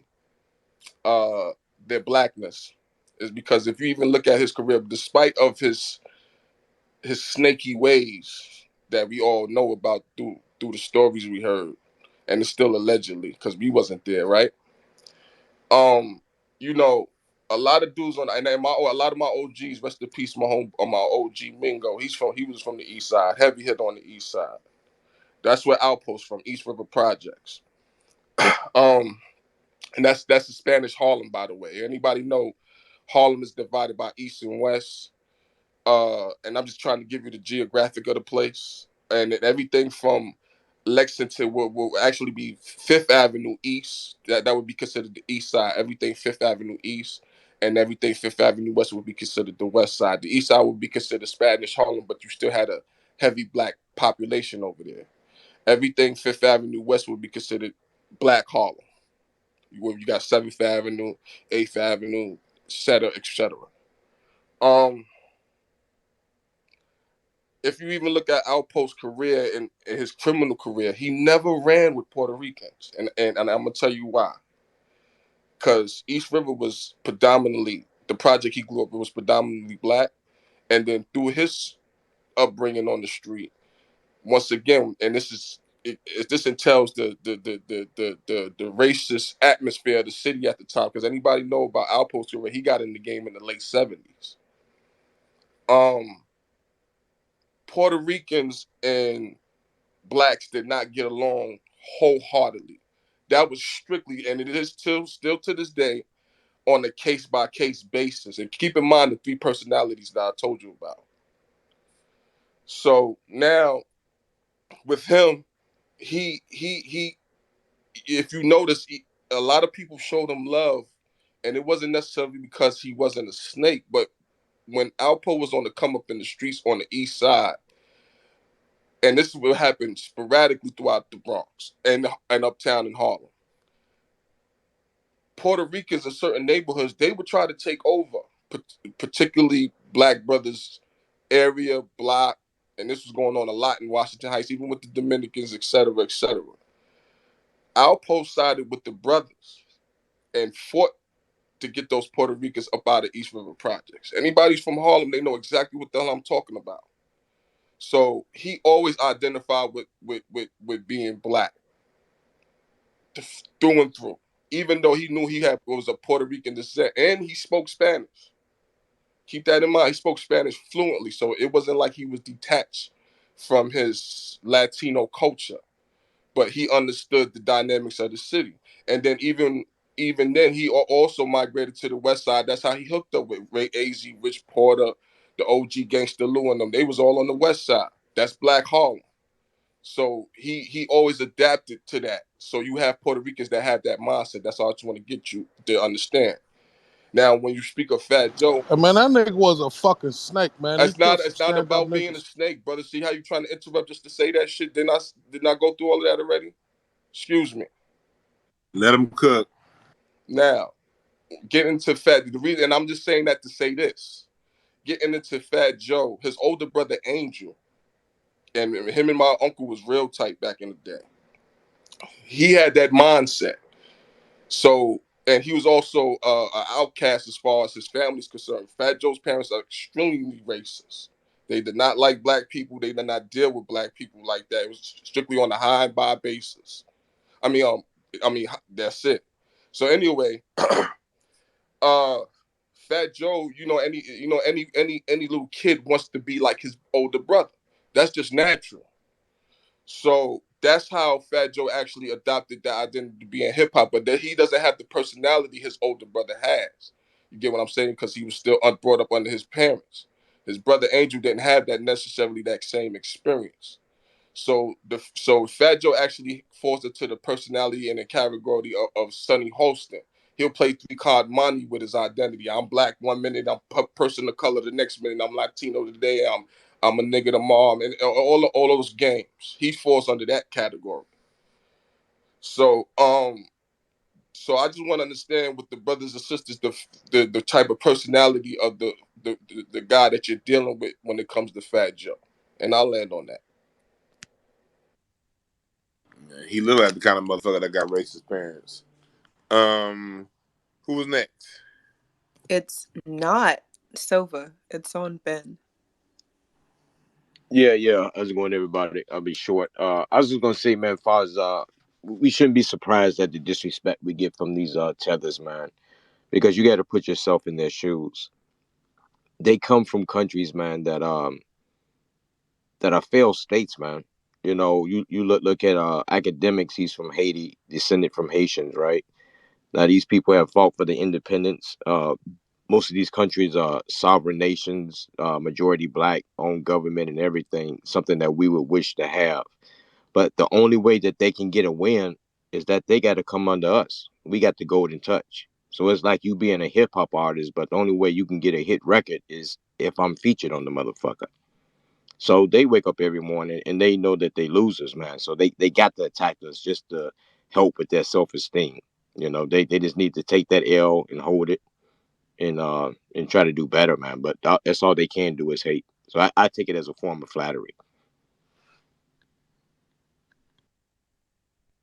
Yeah, that's a good way of putting it because you know, we've been so blinded. We've allowed them to set the narrative. We've been so blinded. We gotta. You know how it is when you was like in the second grade and there was that girl you liked, um, and you kind of tease her and make it seem like she the one that's the problem when really it was you that had a crush on her. That's how these cats are when it comes to us. They want to, they tell us, oh, you have no culture. We have this grand culture. Black being black is a scab and all this nonsense. When really that's how they feel about themselves, and they don't want to address it, so they got to put it up on us. And I don't want to it just shows me really what colonization has done. Here in slavery, we had slavery and then we had Jim Crow. But that Jim Crow time, that time amongst ourselves, us having our white cousins on the other side of the train track was a totally different effect than them being in on their own. And yes, I said white cousins because if you go back and look at your family tree, when you get back in the 18 or 1900s, at some point there was always some white dude involved that had a white family and a black family. So when it comes to those of us who've been here for hundreds of years, you've seen it. You've seen the white side of great great great great great granddaddy's family keep the wealth, and we didn't. So that's made us be very clear in our mind that we're something different and that we ain't the same. But it also has shown us that, we also create things worth that are, even though if we didn't personally get monetary gains from it, we've got to see that the things that we created have gone in to produce great big things. And those are wins that other groups don't have. And so they come around to us and they see us winning over and over and over again. They got to say what the hell they got to say to feel good about themselves. At the end of the day, they don't feel good about them damn selves. But yeah, I don't know who was next. Well, now it's on Sova.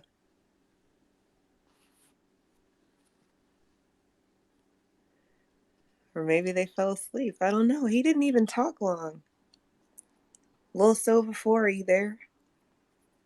Going once. Man, I Going, wasn't being rude. You just interrupted, homeboy, and I didn't think that was nice. going to the next one. All right, the average black guy. I mean, the average black American. Either one, both work. Much appreciated. I just want to speak on what was said. before as well. Love the space, love the build. Um, we're in the middle of it's basically this is like a military uh, exercise in a sense, but they're setting these people up against us, and we have to understand what's coming down the pipe. They think that they're so ingenious that they're going to make us look like we are the ones being divisive, like we're the ones who are trying to discriminate. When we say, when some of us are against immigration, when some of us want to gatekeep our culture, they think that they're ingenious by putting in all kind of people that are outsiders to our culture and speaking against that, because that's their plan. That's their next step. Once we start um, doing what, dang, I'm sorry, that's my 1-year-old. But yeah, once we start calling out those who are infiltrating us, what's going to happen next is them going to call us. I'm sorry, I'm about to get back because she's killing me. She is killing me. She's a comedian like her daddy. So, but yeah, once they start calling out, or we start calling out their infiltration, they're going to make us the racist or whatever you want to call it, because this is what they want. This is their plan, and it's to us to be replaced. When you look at the homeless, you're from Los Angeles, Dwan B. So look at the homeless. It's largely us. They're literally putting people on top of us and financing these people. And you brought up how terrible the music is becoming. So the music is being made by people who aren't us, and it don't have the same flavor. I mean, and I know it's some New Yorkers up in here, but when you look at why New York fell off from hip hop, it's a lot of the immigrants. When they started making music, it lost its heart and flavor. You know, all of the immigrant MCs you start seeing coming into New York hip hop, it kind of reads like why New York hip hop fell off. And the South ain't never probably gonna relinquish their control because it's largely Black Americans, and they support each other. They go on tour together and they don't really beef with each other the way that cats in other parts, even where I'm from in the West, beef with each other. So we definitely have to see what's coming down. We got to be a step ahead. The next step is they're going to call us divisive. They're going to say things like hate group. They're going to say that we're being discriminatory, and we have to head them off at the pass and call out what they're doing, which is they are intentionally putting people within us, upon us, while also ignoring us so that they can call us discriminatory people. Because that's how inclusion works for the white man. He'll start bringing in everybody who looks like you, who does his work, so he then can point the finger that points at him at you. That's what it is. And Rose City, I love our elders. Rose City got up in here and he proved why you don't roast your elders. Because when they dig in, they ain't roasted in here. When they dig in, they will flame your ass with a lot of truth. That brother was cooking. He was like, these goddamn dirty foot Jamaicans and shit, and fluffy ass Fat Joe and all. That brother started going like Mudbone's grandson. So much appreciated to the space, and everybody got up here cooking. Let's get a hashtag together of all the infiltrators and put that out. I land. Yeah. They got hashtag good fathers in Twitter spaces. That's what we about to hashtag. Active fathers in Twitter spaces is what we about to hashtag. God damn. This motherfuckers in Twitter spaces, feeding the baby. I'm probably cooking flapjacks for dinner, nigga, breakfast. Quesadillas, bro. Quesadillas. Okay. I knew you was flipping something, goddammit. You flipping burrito trails instead of fat black. But I just could tell, hashtag good black fathers. Shit, yeah. That baby back there gonna grow up to be a rocket scientist. So but you're right about that. At the end of the day, and this is what we're trying to tell them folks. Look, they've been having all these corny jokes on us. You a caught of this. Oh, look at them black people, they have no culture. They've been saying the same thing over and over, and they don't understand this. Black Americans, and this is something I don't think black people understand, is in my black music family tree. If you look in the stock of my family tree, I have stand-up comedy. Why? The genre of stand-up comedy as we know today comes out of the juke joints of the South. The same juke joints that produce the blues, the same juke joints that produce country western, jazz, also produce stand-up comedy. Because when you're entertaining a room full of cotton pickers, you can't just come up and play a guitar and halfway sing. No, you got to sing, you got to dance, you got to make them laugh, you got to do it all. We don't even understand when Ella Fitzgerald when she went to perform at the Apollo.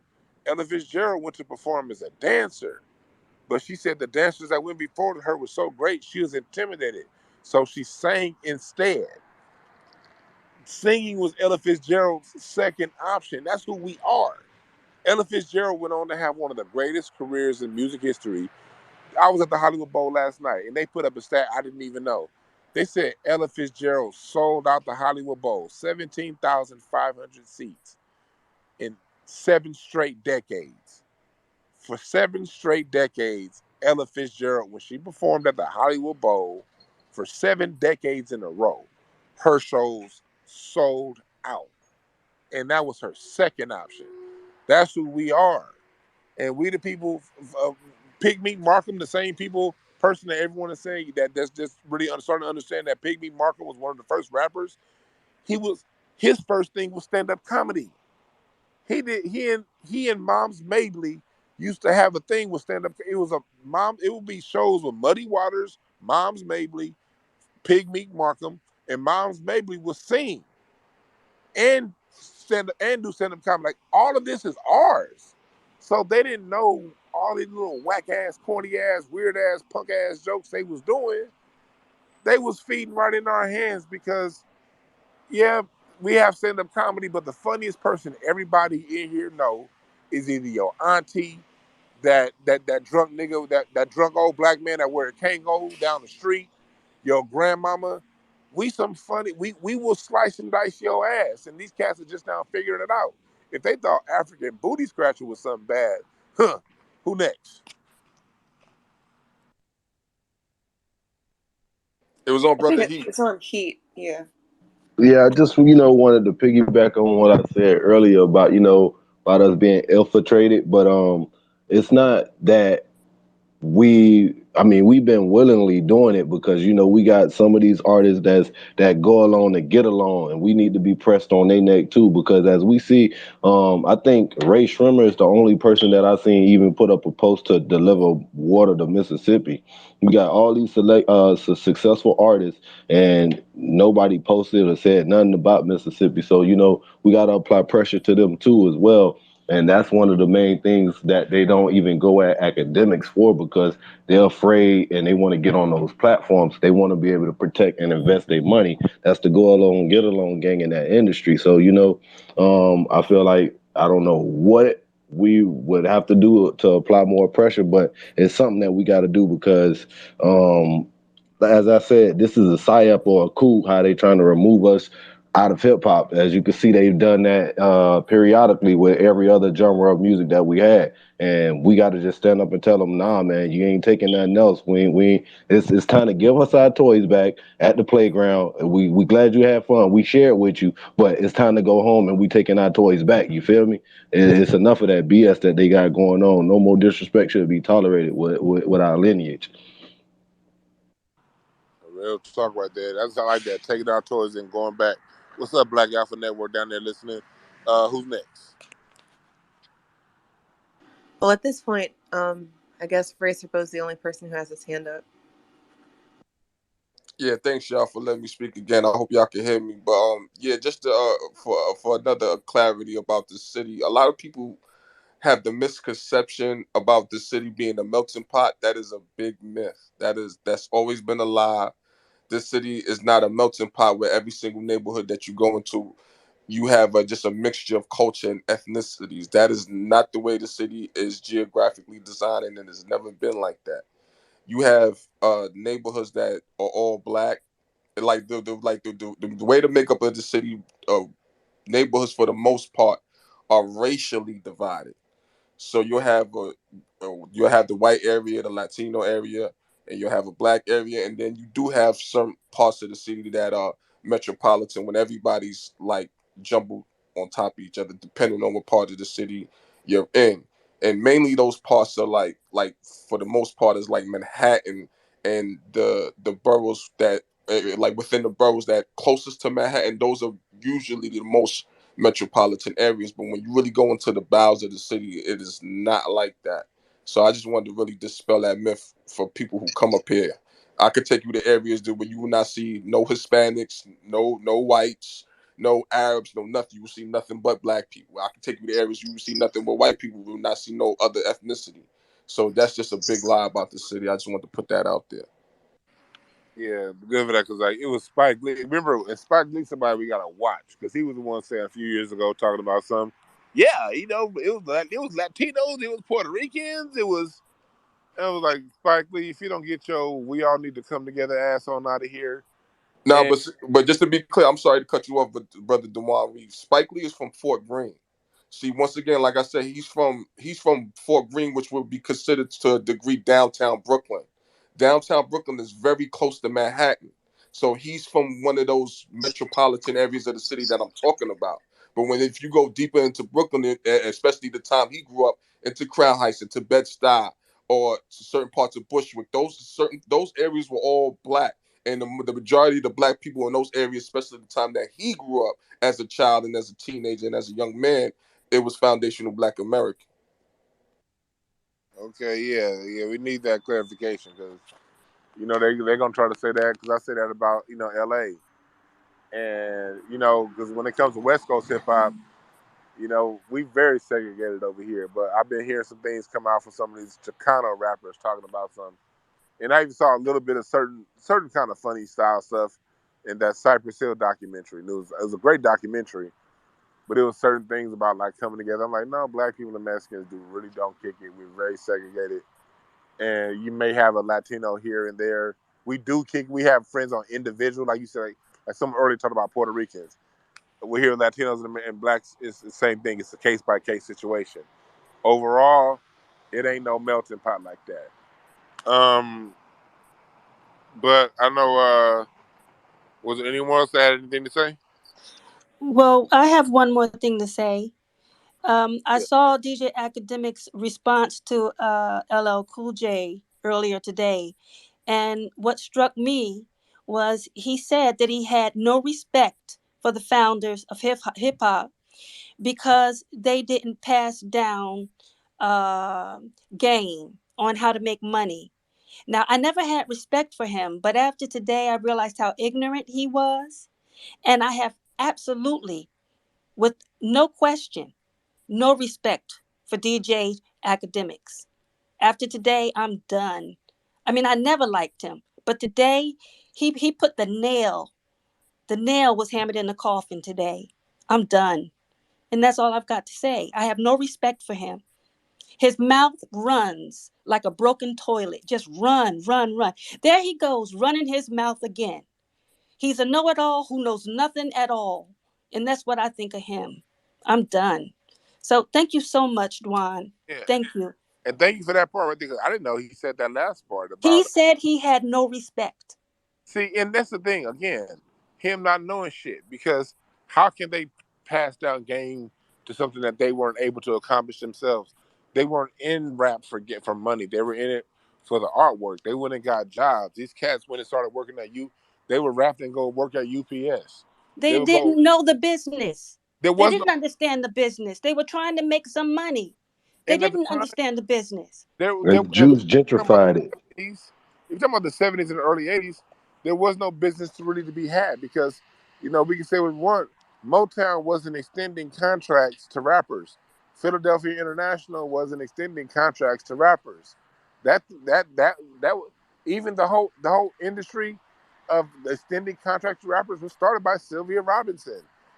She made I love if you I love please I encourage you to go listen to Sylvia Robinson. She got some of the smoothest songs ever. But Sylvia, if she didn't invest her money, it wouldn't be no industry. Uptown Records. It was us that had to even create the industry for it to happen. And before and during the early 80s and the late 70s, that whole thing wasn't even a thing. We didn't have anything to cultivate that young talent into even doing that. But that would require academics to give one half of a fuck about anything related to history, and he doesn't. He don't care about history. He doesn't care about what happened before him. He just wants to eat off what's in front of him and look like He the character Alf. That's the he's problem. We got Alf. he, he's It's called DJ spoiled. Alf. He's spoiled. He has a sense of entitlement. He's gotten it real easy because that fruit was on the freaking ground. And now he's walking around running his mouth, potty mouth. I'm sick of him. I'm done. Yeah, I'm done with him. I just love that this is Miss Elisa's first time speaking, and she's just so very uncompromising in I'm everything that she's shaking, talking about. but I'm She's shaking. great. I'm shaking. I'm shaking. Really. Miss Elisa, we've Are you? got these men in this room. Dwan said it earlier, and I don't know if you were in the room earlier, but he said that it's their job to speak up. And then Ruben said earlier that it's really the young men's job to speak up. And I'm 1,000% in agreement with that. It's not necessarily our job to do anything more than support what they're saying, and when they're ready to go, support their action. So And I you Okay. want can to be be clear. shaking. It's okay. Tell them to All right. go. And All I'm right. clear. I'm cool. Like I'm 100% down because I love when black women speak up. All I'm saying is, black men spend so much time talking about their top five, our top five, and fight each other. You'll knock somebody's eye out if Jay-Z's not in their top five. So since we spend as a culture so much, you're not gonna have too many women have that kind of argument. Women talk about other things. I'm saying since men spend so much of our free time talking about this already, it really is our job to really defend this the same way black men defend Michael Jordan being the greatest of all time. That's all I'm saying. Black men spend 28, it's only 24 hours in a day, and we spend 27 of these hoes talking about LeBron James. So since we can spend so much time talking about these athletes and why, oh man, my Raiders lost again last night. Well, your Raiders been doing dumb shit and losing since Bo Jackson been around. You should be used to it. That's you Yeah. get over it. So, but since the men spend so much time talking about this dumb non bullshit, we got to be the vanguard of the ones that's defending the culture. At least if you're gonna spend time talking about the music, defend it. And if the women want to jump in, that's fine. But I'm really putting it on the fellas because we waste so much time talking about these damn athletes and rappers. Oh, God. I'm sick. But to I'm Ruben's sick. point, though, if the young men are saying that they're hard body and they go hard in the paint and all this stuff, then really it would be their job to protect the culture. I mean, if you're in the streets, I'm not from the streets, so anybody can correct me at this point. But if you're from the streets or whatever, and you running with your boys, and people are, I guess, a threat to your neighborhood, I don't know that you would send the OGs out to handle that. I don't know. I feel like The there's a only, certain. the only reservation I have about, because it really should be, it really, and theoretically, it should be the young people defending things. But the ones who are out there doing that, if they have any sense of culture, those generally aren't the ones out there running around doing that nonsense. They're doing more constructive things. So, we got to start like now. We've done a horrible job of passing things down to our youth. We're just really, really getting into that in the last 10 years, really since 2012. Black people really turned direction in how we operate within our family unit. So this is a newer thing. So in this current time, those of us who have it, we're gonna have to be the vanguard. If you have the information and the knowledge, you got to be the person speaking up because so many of us don't have it.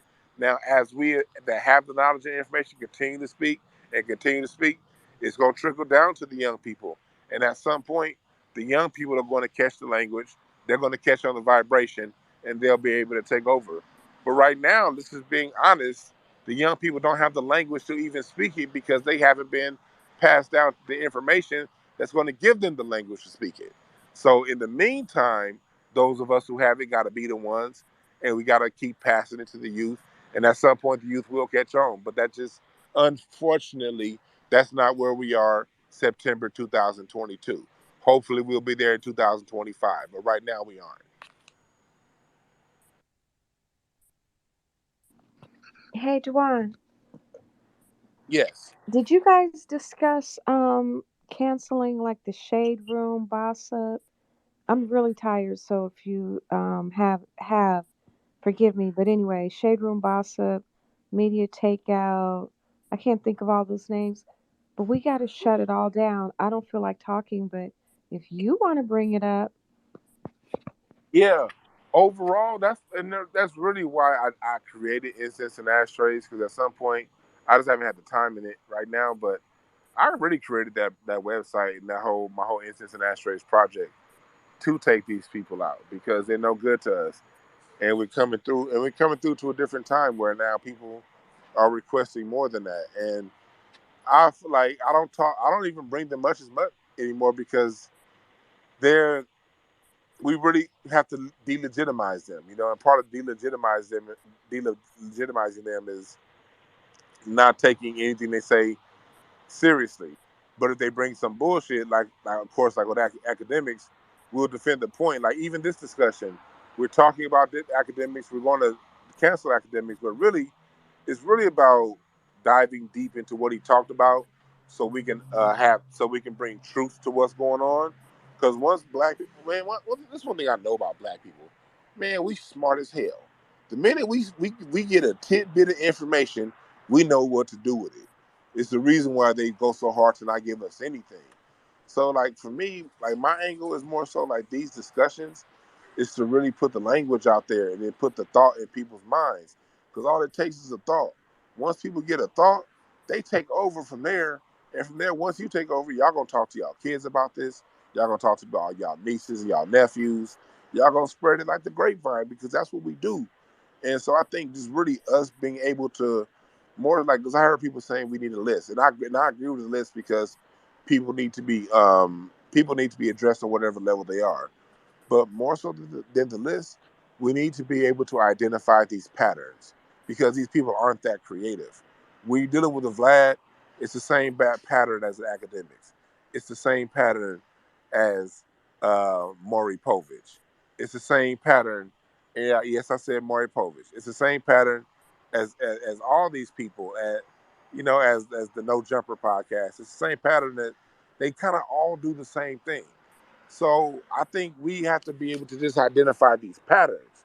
So because at some point, once these white supremacists realize academics is not effective, or whoever ever is not effective, they'll pull them out and put somebody else in. So we have to recognize when they pulled Oprah off the scene and put in Gayle King. We got to understand that okay, yeah, these two different people, but they're doing the same thing. And I think the more we have these conversations, the more we'll be able to recognize these patterns. So when the next academics come along, because he is, we'll be able to see it right away. Go ahead, Racer Bo. It was actually on Brother Hunter Biden's crack pipe. I don't even see him. Okay, I see. I see now. Yeah. Go ahead, brother. Hey, peace. Thank you, bro. Now, I just wanted to say, when you want to wrap things up, like our power as a people, it does, lie in our ability to reward those who work in our interest and to punish those who work against us.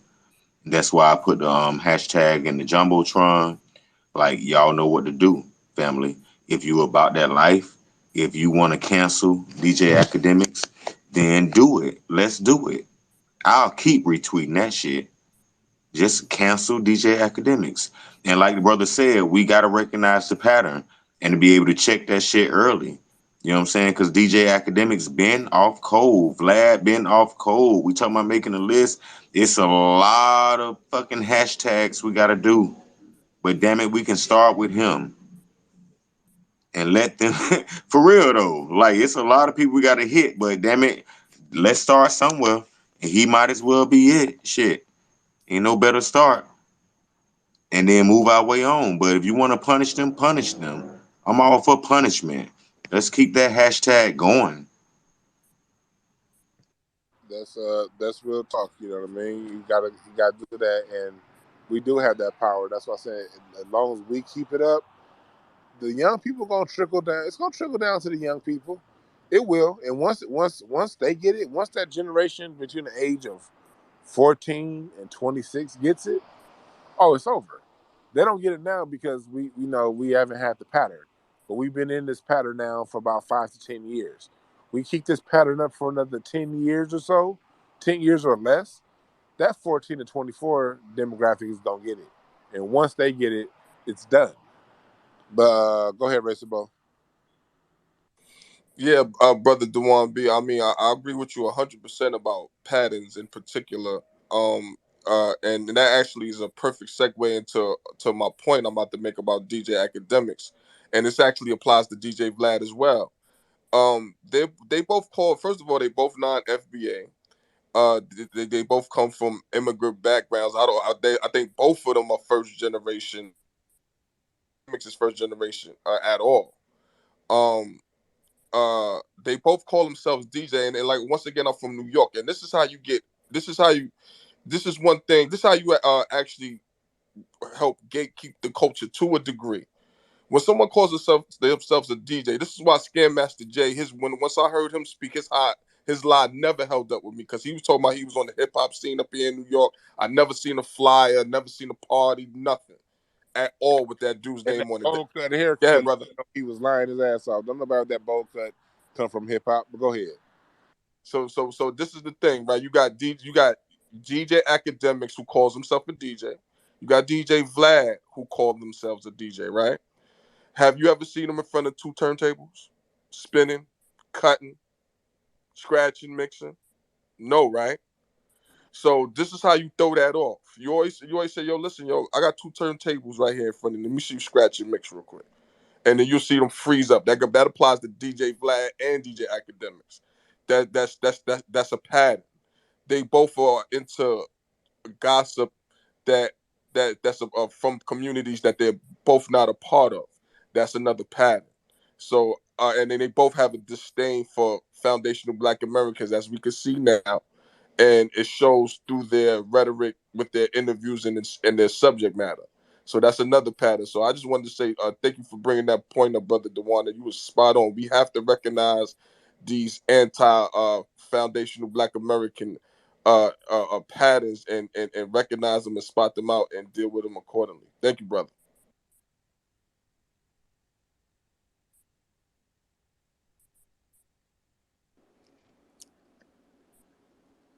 Dewan, are you there?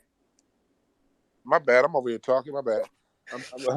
Thank you for that. Yeah, thank you for that. But that's how we got to recognize. Thanks for bringing that when it comes to patterns because we got to see they're going to jump around. The game.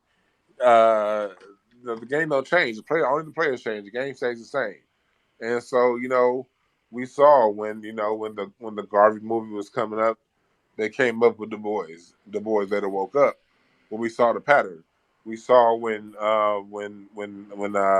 Master P came up with his, they funded Cash Money. It was their money behind Cash Money. It was always sorry. Anytime we do something, they're gonna fund something else with our face on it that looks. And so we got to recognize these patterns when it comes to people who are going to be infiltrating our culture. It used to be the Larry Elder types, but then in the Jesse Lee Petersons, the more Christian conservative, clean, Republican back guy, and then that evolved into over the last 10, 15 years.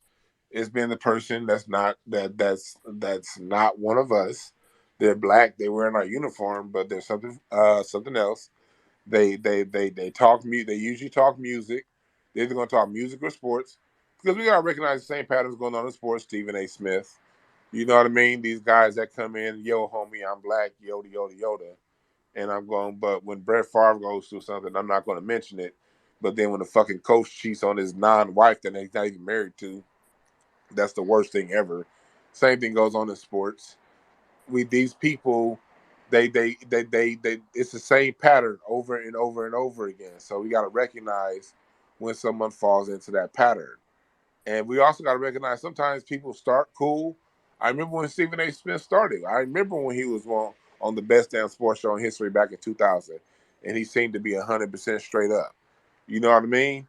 But at some point, it was really around the time that he came back when he got rehired by ESPN in 2010. How I knew he was on some bullshit. Quick little story, and I'm gonna get to the next person. This is back when I was around the NBA a whole lot.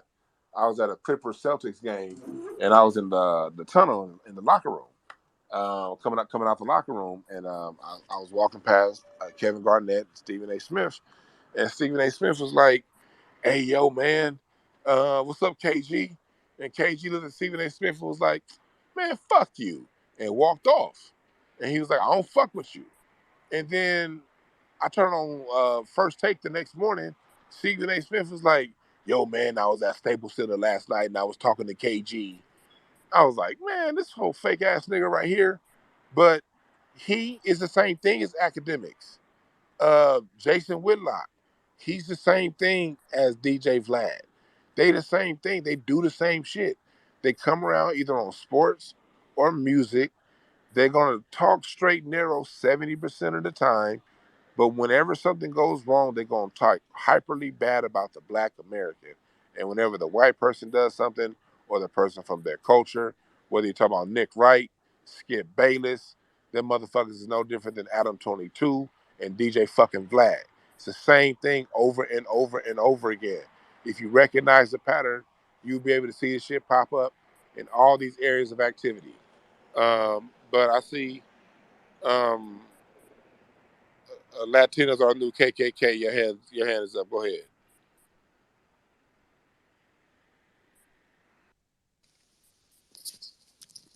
Yo, is my mic clear?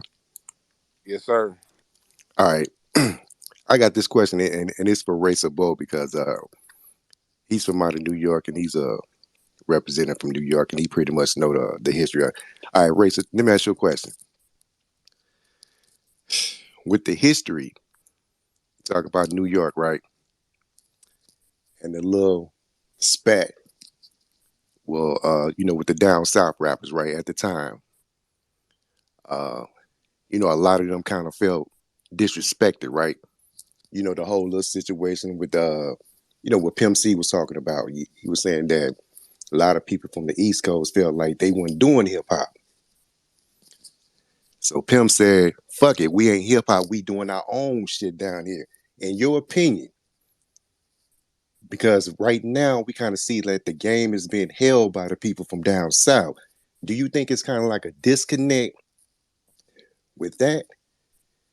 So what I'm trying to say is like, because a lot of people are saying that, some people should start speaking out. Do you think people are not speaking out because they don't feel the connection with New York or those pioneers from New York?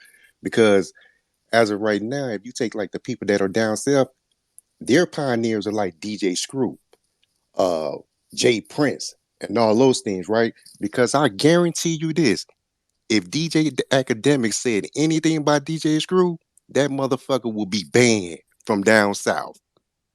I can promise you that. He will be banned. So my question to you is, do you think that played a role into why some of these younger guys that's down south right now are not speaking up against DJ Academic? Because I know a lot of people from down south kind of follow that dude. I'll land my plane. Right. I agree with you to a degree. That definitely plays an aspect, and here's the problem, because I'm using myself as an example. The disconnect comes in to where there's no. I believe there's not necessarily direct personal attachment to hip hop when it comes to other regions of the world and of the United States. And I'm gonna explain what I mean. I'm a third generation b-boy.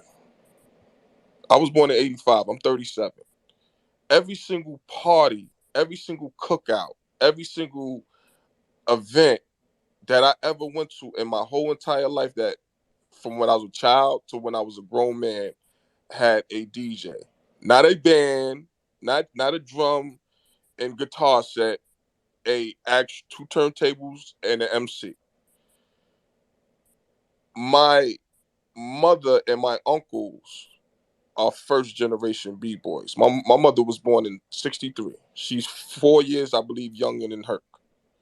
So she was, and my uncle was born in '60.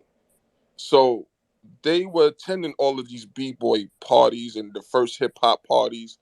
Not to mention my grandparents, the parties they were hosts, and they would invite the young kids to tell them to get off the street. They were hosting some of these parties. So when you talk about hip hop and then you try to sit there and distort it and tell lies about it, I take that personally. I take that very personally. And when you disrespect the pioneers and knowing the people that put the sacrifices, known or unknown, I'm gonna take that personally, because the people you disrespecting is my mother. You disrespecting my uncle. You disrespecting my grandparents. So That's how deep, especially if you're a foundational Black American that grew up in the city, that's how deep the connection is for us to hip hop. So when it comes to everybody outside, and then keep in mind, I'm from the Bronx, and then my whole family is from the Bronx. They were all raised in the Bronx. They wasn't all raised in the Bronx, but everybody was born in the Bronx except for my grandmother and for my grandparents. So that connection is so deep and ingrained in us, and I don't think everybody else has that connection. Even if you're from Jersey, even if you're from Connecticut, even if you're from the tri-state, or even if you could even be from other parts of the city, but if you're from the Bronx, it's a different connection, because more than likely, if your family's from the Bronx and you were born, and if you're a certain age, they're connected to pioneering hip hop.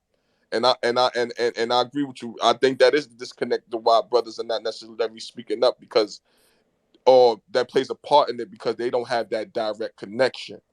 So you gotta understand, everybody else outside of, let's just say New York, just give New York City the credit. Everybody outside of New York City kind of just picked it up.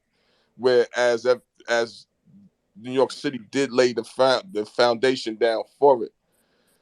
So the stigma, and just to talk about the stigma with Pimp C and his comments real quick before I land.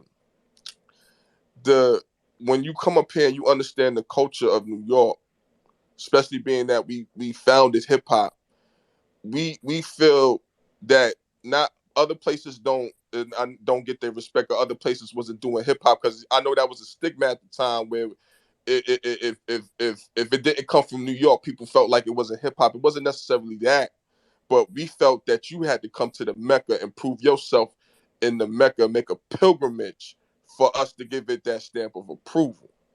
And then it the same with basketball. We not going to consider you a street hooper up here until you bring your ass to the Rucker or Kingdom or Dykeman, and then you sit there and you show your skills on the court out here. That's why I had the utmost respect for Kobe, Baron Davis, Kevin Garnett. I watched all of these guys play in the Rucker before they were anybody. LeBron as well. I watched all of these guys play. So it's this, we have that same mentality when it comes to hip hop. You want to prove yourself as a true DJ, as a true b-boy, as a true graffiti artist, as a true MC. You bring your ass here and you prove it to us, and you hold court here. And then if you hold your court amongst the foundation, then we'll give it our stamp of approval. So I'll land on that. I'm glad you brought that up. I'm glad you brought that up, because I always said this, and this isn't the power of New York, but I always said hip hop's original sin was sectioning it off to a city.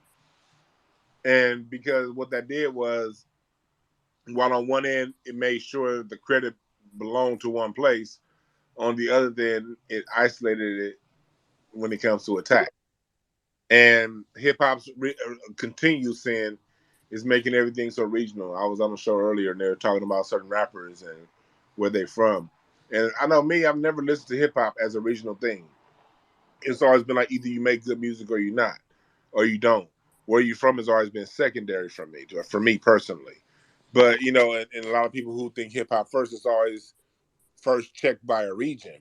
And that was a very selfish move, and we see the consequences of it right now. Here's the reason why I say that. We all know jazz in its current form started in New Orleans. But New Orleans never made it about New Orleans. New Orleans was always openly sharing the jazz. So when Kansas City came with its bebop, wrinkle, and jazz, it was all good.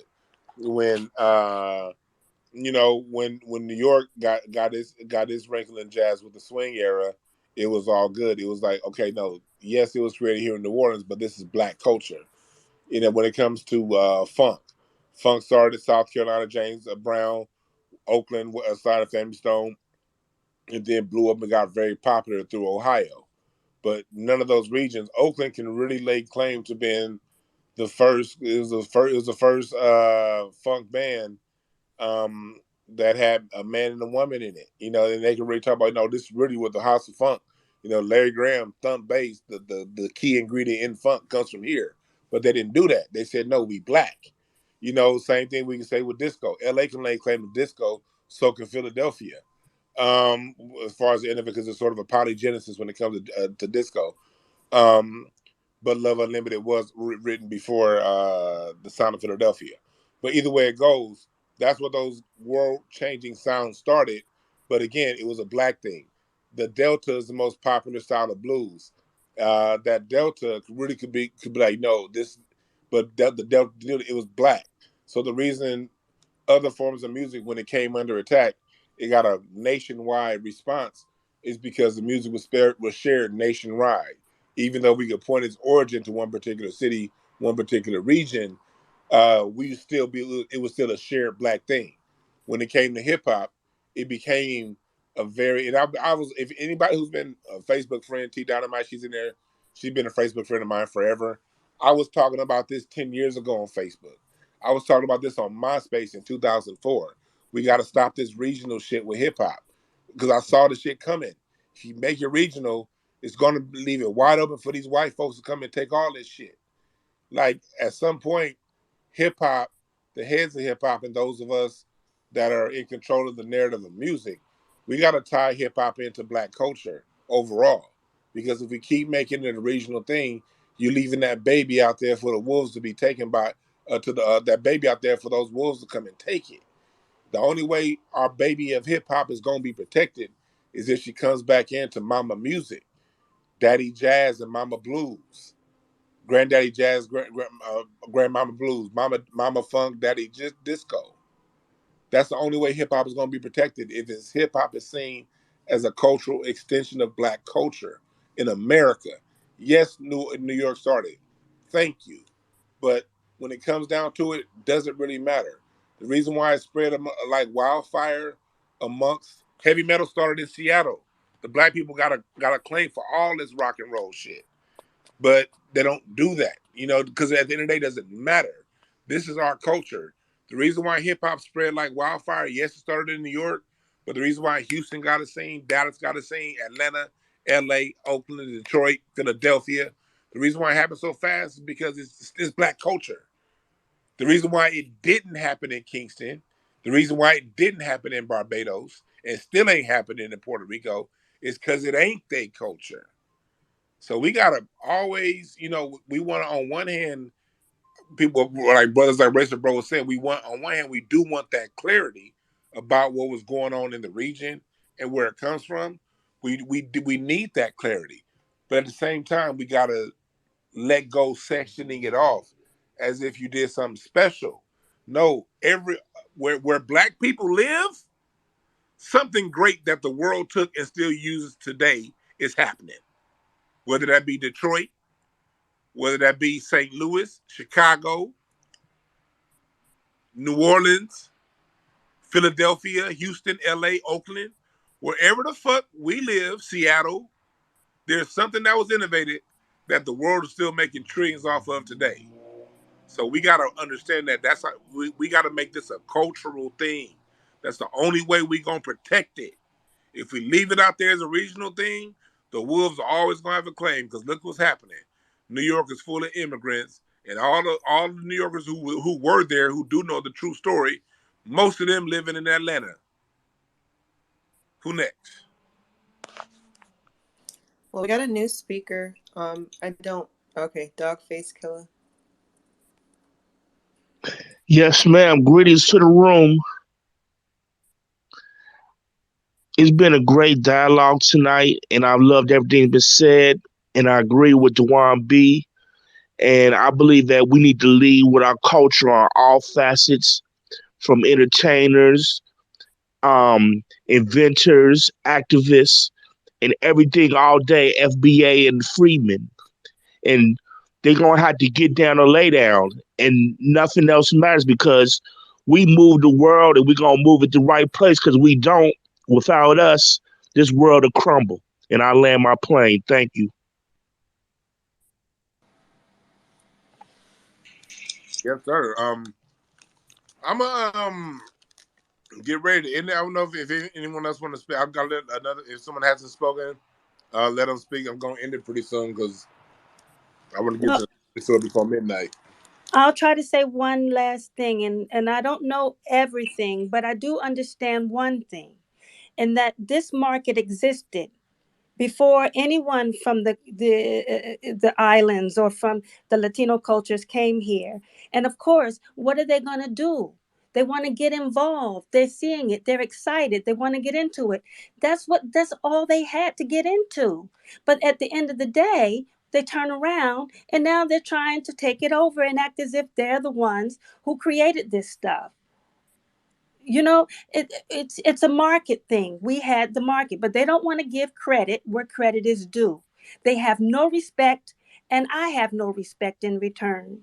Why do I need to respect? Racer, I understand what you're saying. I was born in New Jersey. I'm the first of my family's generation born north. My family's from Virginia and North Carolina. My friends came out of the Pentecostal church, and they're also jazz musicians. I know the kind of music they were making even before they came to New York. When I came to New York, it was in 1988, 89, and I lived all over the city from the East Village to the Bronx to Harlem. I was running all over this city throughout the 80s and the 90s. Now, when I was in the Bronx and in the East Village, where the Latinos mostly were, going around from bodega to get my little chips or whatever I needed to get at the time, nobody was playing hip hop. Not a single store was playing hip hop. They're not even playing it today in those bodegas. All right? So don't tell me who created hip hop. I know who created hip hop. All right. Good night, y'all. Thank you. Yeah, they was playing that don't don't don't don't don't don't don't don't That's right. don't. And black people, that's cool for like 5 minutes, but after 7 minutes, give us 7 minutes of do. We like, all right, man, turn that shit off. So yeah, we different, and no disrespect to they beat.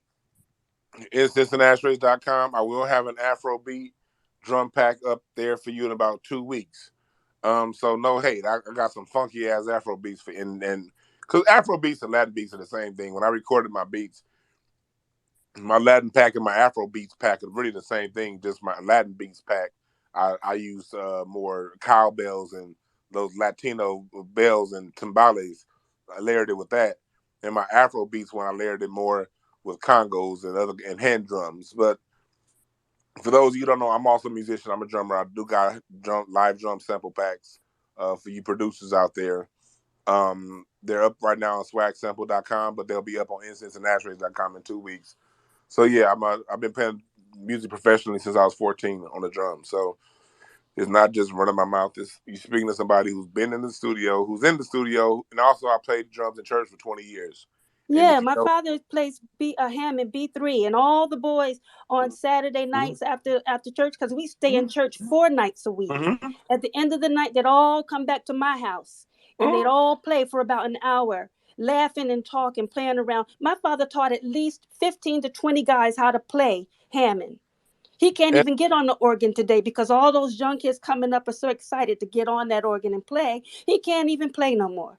yeah, that's our culture, and that's really, the church is the vein that our music survives through. You know, yeah, Yeah. we know the church has been on some BS with certain other things, but that's another conversation. Yeah, but But I'm talking them small yeah, churches. I'm not talking yeah, about those mega yeah. churches. I'm just saying overall for the people. You know, but at the end of the day, we must always give respect to the church for preserving our music culture. And so and then if you ever played in church, you see how disciplined it is and how tough it is. You playing music in church ain't easy. Them rehearsals will go all night if you ain't getting that C flat right. You ain't playing around in church. I remember it was times when I was playing. I was 14 years old. I would leave rehearsal crying like, man, because I'm messing the tempo up. They looking at me like, boy, if you don't get that right, you know what I mean? I'm dragging the song, and the pastor looking at me like, man, boy, and Yeah. that's some real pressure, and that's our culture, and you know these people that don't share in this, it's really an insult for you not to have been in Thursday night rehearsal because you know Easter's coming up on Sunday, the song ain't right, So now you got to come back on Friday night and have another rehearsal because the things ain't right. And you go through all this because it's our musical culture. We have such an excellence and such a high standard when it comes to our music, when our music is untouched by other people. We've done this has been really blood, sweat, and tears. Don't nobody work out harder than a down south college, black college marching band. You want to talk about some damn discipline. You want to talk about some getting in shape. Look at the down south Grambling or Southern marching band. That's our culture. These Yeah, people didn't participate in that. right. These, And they start real young, 4 and 5, getting on the drums, playing. Nobody tells them to get off, and everybody's cheering them on, making them keep them going. And you go all day like that. Many, many hours of your life spent from 5, 6, 7 years old all the way up to how long they're gonna stay. Some of us leave. I'm one of the ones that left.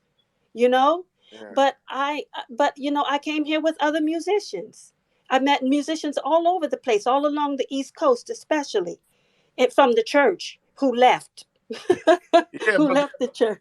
yeah, they leave the church. But even after you leave the church as a musician, like hell, if the money's right, I still play in church. Right. But but when it comes down to it, um, that's our music culture, It is and ours. we've really spent so much time and we put so much sweat equity into it.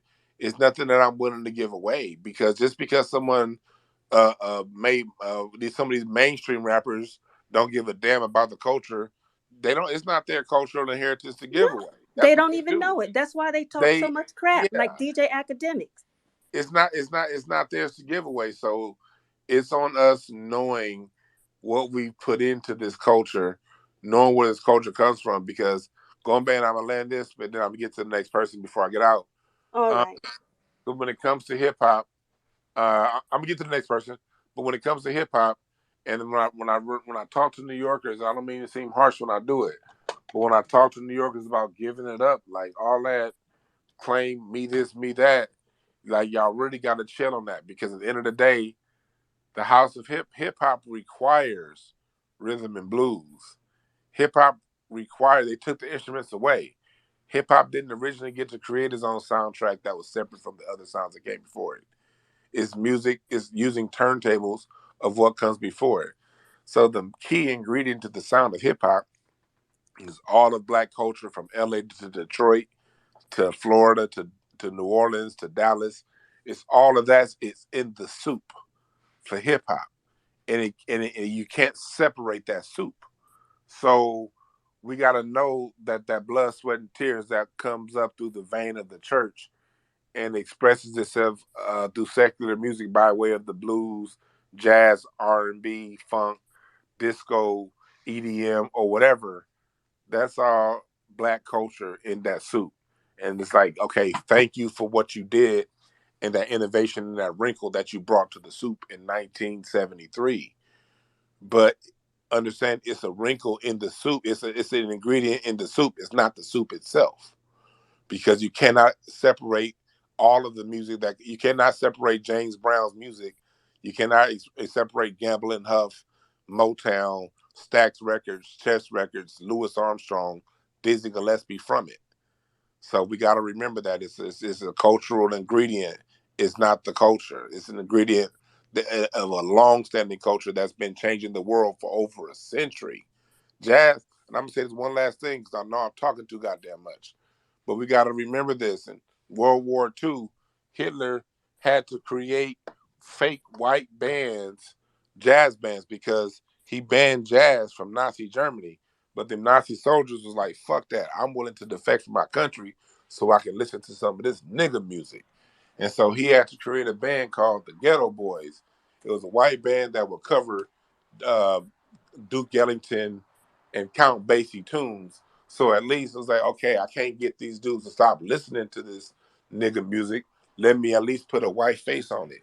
This some old shit we've been doing, and we got to remember that hip hop is just the newest wrinkle in our cultural world dominance. Whoever's next. Yeah. Is it on me? Yeah, it's on Racer, and then we've got 2 in the queue that I'm bringing up right now. Cool. Yeah. All right. Yeah, I just want to thank Sister Just Even, Dwan B. Thank you for hosting the space, brother and sister. Thank you for giving me the opportunity to speak. Um, just what you were saying about the music, brother.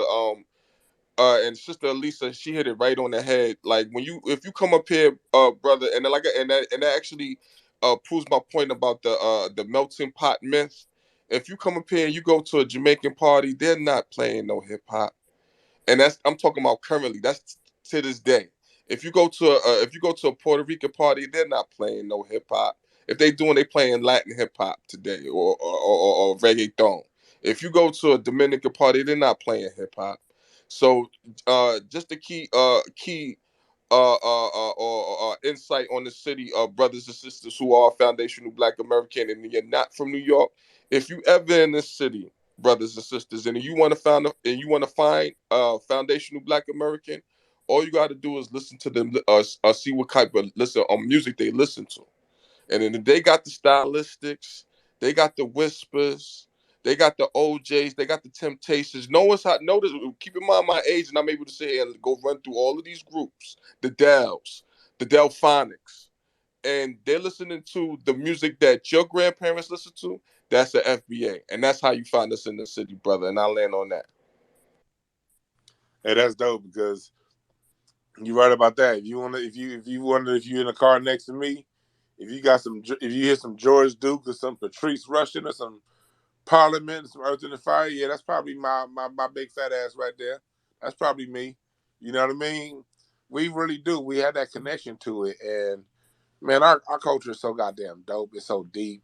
That's why my only mission is just to have us rethink it. I'm not saying I'm right. I just want other people to just look at it differently, and you come to your own conclusion. If you still come back to the same conclusion, fine. But some people, if you look at it from a bigger aspect of the continued world dominance of our culture, you see hip hop as, man, that's one of many. Great. It's no way to me, the way I look at it, is no way in hell as you can see it as anything other than what we've been doing on record, like on paper, for at least 140 years. But whoever's next. Well, that would depend. It looks like Sova woke up, so I guess we can go to Sova first, or I guess after that we can go to my brother Insane Optimist. Okay, what's up, y'all? I just was, looking at the title and I was just wondering because like it's been a long time like people be like culture vulturing off of our culture, you know what I'm saying? They come in whether it's a Vlad or academic, you know what I'm saying? I'm just wondering like, you know what I'm saying, do we really have the power, or I ain't gonna say do we have the power, I know we had the power, but like when we really gonna start eliminating these type of people, like because to this day like you see motherfuckers doing brand new interviews with Vlad.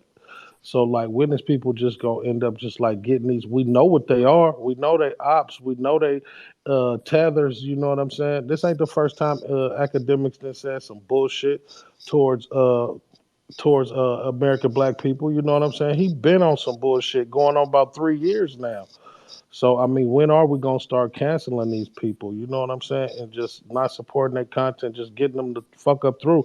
Because I really think he do some of the shit he say. Just like they say, any press is good press, whether it's negative or positive. He say some outlandish shit just because his pockets is getting thin, so he can get back on the front page again. And we need to cut them alleyways off for him to where they not credible at all no more. I will leave it at that. Yeah, that's a good point. It's like at the end of the day, companies, these companies that promote people like academics, they have endless amounts of money to dump in to control the narrative and propaganda. So we can't mistake when he signed to one of these majors, their ability to put their hands on the scale and make it seem as if, uh, their effect is as big as we think it is. That's on one hand. On the other hand, like, really delegitimize these people who go on Vlad. Like the way I see it now, Vlad's been done, especially since the Nation of Islam thing, and I'm not even part of the Nation of Islam. I just see an attack on one black man as an attack on all of us. That's, anytime they're attacking Farrakhan, I don't have to be Nation of Islam. I'm gonna eat bacon in the morning. But if you're attacking Farrakhan, I take that as an attack on black people, and that's just the way I look at it. And so, when it comes down to it, we gotta just, as these people go on to Vlad, I don't look at these dudes the same. Like when I look at some of these former like rappers from the '90s still going on Vlad, I'm like, nigga, you weird. Now I'm just not gonna go to your show. All right, cool. You go on Vlad because you want to promote your shit. Well, you just promoted yourself to be an idiot to me. So yeah, I'm going to pass on that show. I'm going to go see the other guy who didn't go on Vlad. You know what I mean? Delegitimize the people who try to legitimize Vlad. That's one strategy we can do because we can't. You know, Vlad has access. You can tell YouTube. You know, he got some kind of partnership with YouTube. I don't subscribe to him, and I still get him suggested in my videos. I unsubscribed years ago. Years ago. Yeah, when I do my YouTube videos, every time I put up a video, I'm getting dozens of people emailing me and telling me that they don't get notifications no more or they were unsubscribed.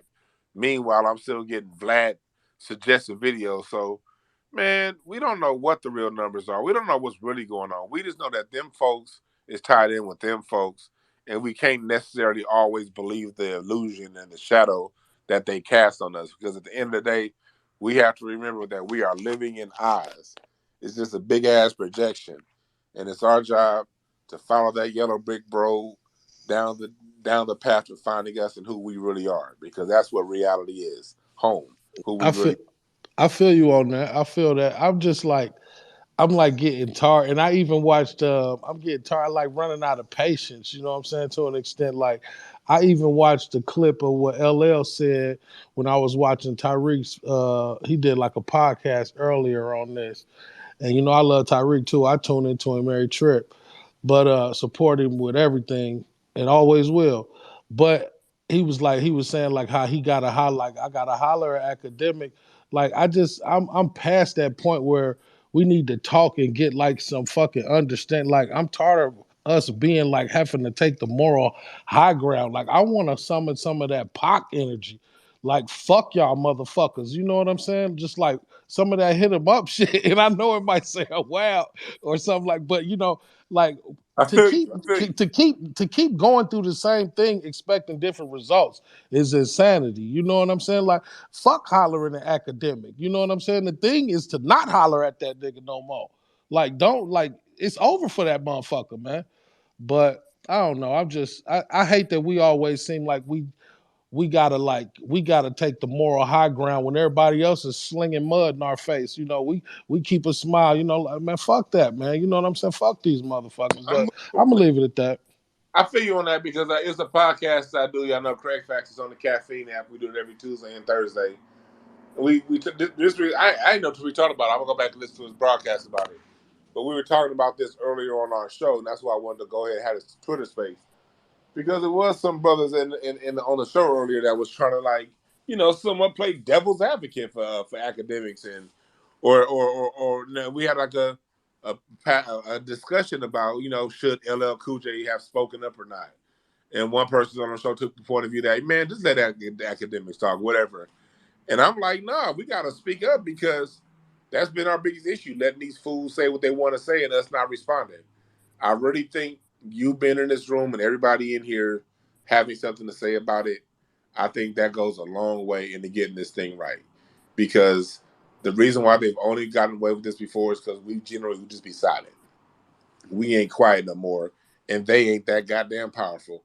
They only have any kind of power with our compliance, and if we don't comply, they ain't got. If we can kick the white supremacists off jazz, they've been trying to tell us for 100 years what jazz is white, and all of us in here know that it's still black. What do you think we're gonna do to these suck ass motherfuckers? But who's next? It's an insane optimist. But before he went, real quick, I just wanted to remind the room that we do have the power. That's why with movies like Stud King, it's not selling out. So then people are buying out the whole movie theater and then telling people to come check it out. Or like Takashi doesn't really have any black followers. He's got a bunch of white kids following him, and then the record labels are buying tickets and then giving it to radio stations. It's false Sister, did you support. see that? Did you see his last show? It was posted. His Takashi, I'm talking about. No, I didn't see it. What It did it was look it like? was him. It was him, two Hispanics, and 12 white boys in the room. Goodness. Yeah, so okay, so that's what I'm saying. There's power in what we're doing, like Dwan was saying. So as long as we keep calling it out and saying that it's not us, they can't say that it's theirs. Because if we created it and we're always claiming it, then they won't be able to hijack it. But it's on Insane Optimist. Hey, what's up, fam? Uh, Dwayne, Just Eve, thanks for hosting the space. Stud King, love that one. Um, uh, Raceable, Elise, yeah, that's my recollection of the city. Late '80s, especially within the Puerto Rican community. I used to go all the way east, Lower Manhattan. They would have an annual like celebration. There'd be some illegal gambling going on. They had all these homemade gambling devices set up. And the music was overwhelmingly salsa or either merengue. And then there was another place that I used to venture into, Lower Manhattan, called Parkside. It was a bar on Houston Street, all the way downtown near a park. There's a park down there somewhere. I can't really remember, but they played mostly merengue in there. There was a significant amount of black people who would go in there, but it was overwhelmingly Puerto Rican. They played merengue. They weren't listening to hip hop. If there was anything, and in downtown, a lot of the music is on jukeboxes and it's pre-selected. So if there was anything on that box other than merengue, it was R&B classics like 70s, 80s, maybe some dance tunes, but it was no rap or hip hop. So again, you're absolutely right about that from that particular area. What I want to say to Dwayne though is that as I've listened to you speak, I couldn't help but go and check your profile. I see that you're a music historian, and I really value what you bring to the conversation, as I'm sure everyone does in this space. However, what I'm noticing in this big debate is the fact that the voice of the historian like yours is being left out. And that's so very disingenuous because you are, correct me if I'm wrong, you're beginning to speak about music appreciation, which is a curriculum and a class that's taught in high schools and colleges across the nation, whereby you draw links and connections to current day music based on the history and you show the influences. Am I right or wrong about that, Dwayne? Yeah, I do. That's excellent. That's excellent. What I want, help me out with this, please, because I remember Greg Tate, and I know you know him as do many of the people in the space. I remember when Greg Tate and other historians really got down on Vanilla Ice, and they got down on the chant. First of all, they pointed out where he stole that from, which was from the Alpha Phi Alpha fraternity, and they highlighted the fact that the Alphas tended to use that chant when they were doing their step shows. So then they pointed back to the rhythmic cadence and call and response that black men, the Gandhi dancers, used when they were building the railroads. Black men especially used that type of rhythmic work song and maneuvers almost like a dance to build these railroads, to put the track in place, and to accomplish the task at hand. So I think it was Greg Tate that pointed out. I can't attribute it to him. I cannot find the quote, but can you weigh in on that connection?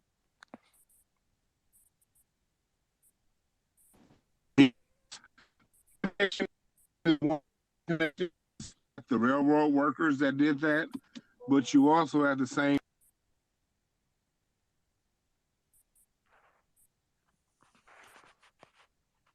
Devon, I think you're in the Matrix. Or I'm in the Matrix. Connie, are you still up here? That's Brother Dewan. He's in the Matrix. Okay, thank you, Racer. So yeah.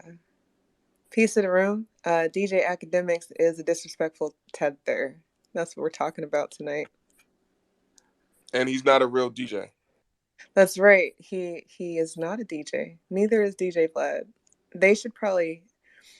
What was that show with the claymation dolls and they would wrestle? You know Celebrity what I'm Deathmatch. saying? Yeah, that would be kind of great. Can somebody make that happen? So that's what's so important about what's being discussed here tonight and what Dwayne is bringing to the table here, because you got a couple of clowns that know nothing about music and the influences, the historical influences that those Progress. historical influences that we feel in music Okay. today. Yeah. So like when you listen to Motown and you listen to the Four Tops and a lot of that the tempo to the music, it was dun dun dun dun dun dun dun dun dun dun dun dun. It had the pace of an assembly line because there was a rhythm that those assembly lines had that we put into our music. No different than the pace when it came to when we were laying the railroad lines. No different than the pace when it came to when we would pass the water down the line.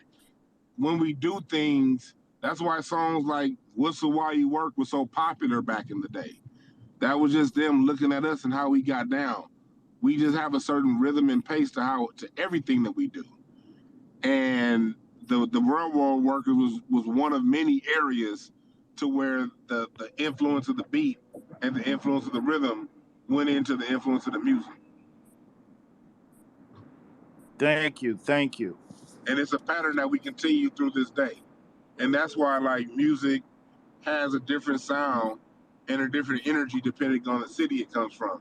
If you really sit down and listen to Jimi Hendrix, all that is Mississippi is chess records. Jimi Hendrix, you can tell he spent all day listening to chess records.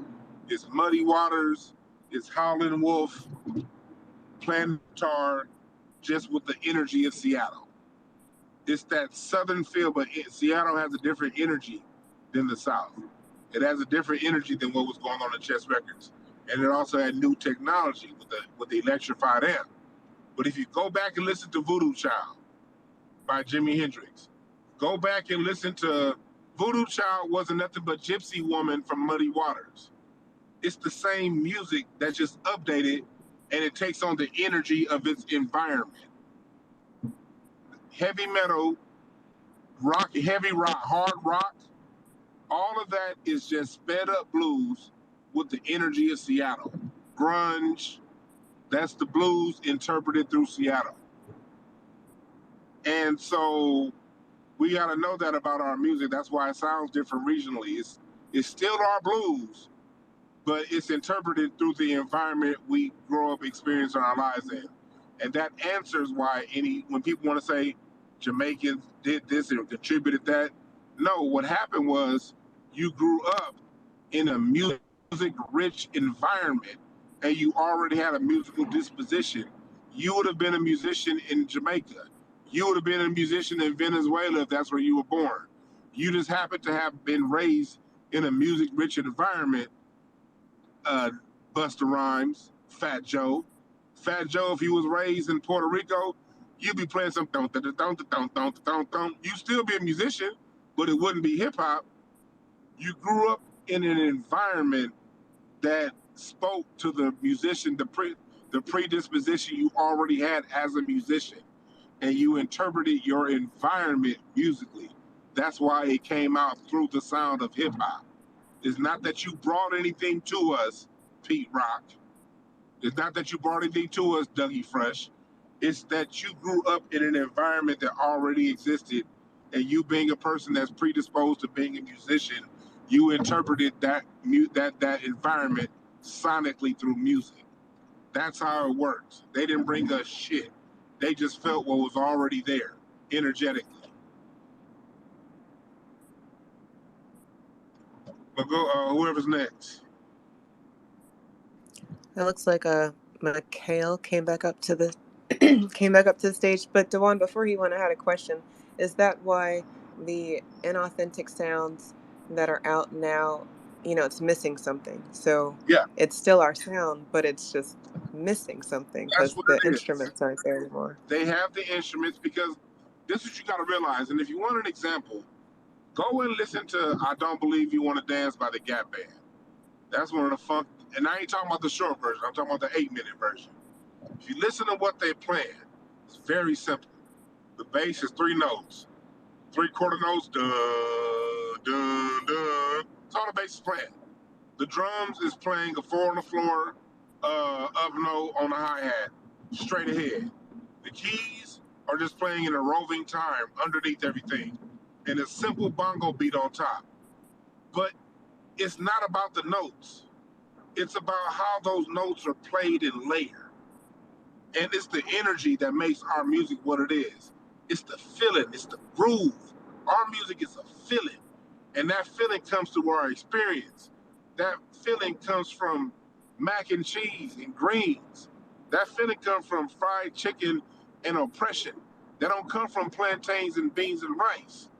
You can't that ain't the food for the feeling that is our music. But our music feels so good. Once you feel it, you gotta do it, but you're gonna do it in your way. So when you listen to their version, like when I was last night listening to that Cuban funk band, I'm like, oh yeah, this is funk with plantains. That's all. But it's a different flavor. You gotta have the experience. You gotta have played in church. Most musicians come from church. You gotta have been there on you done worked all day or been in school all day, got to rehearsal at 7, and you still there at 10:30 because the altos can't get it right. You gotta have that experience for the music to feel right. And they don't have that experience and they don't have it in that blood. Like it's also in that blood. Like it's in your blood and it's also in your experience. So even though they may have lived in the same neighborhood as us, even though they lived in the same city as us, they didn't go to our church. They weren't in that choir.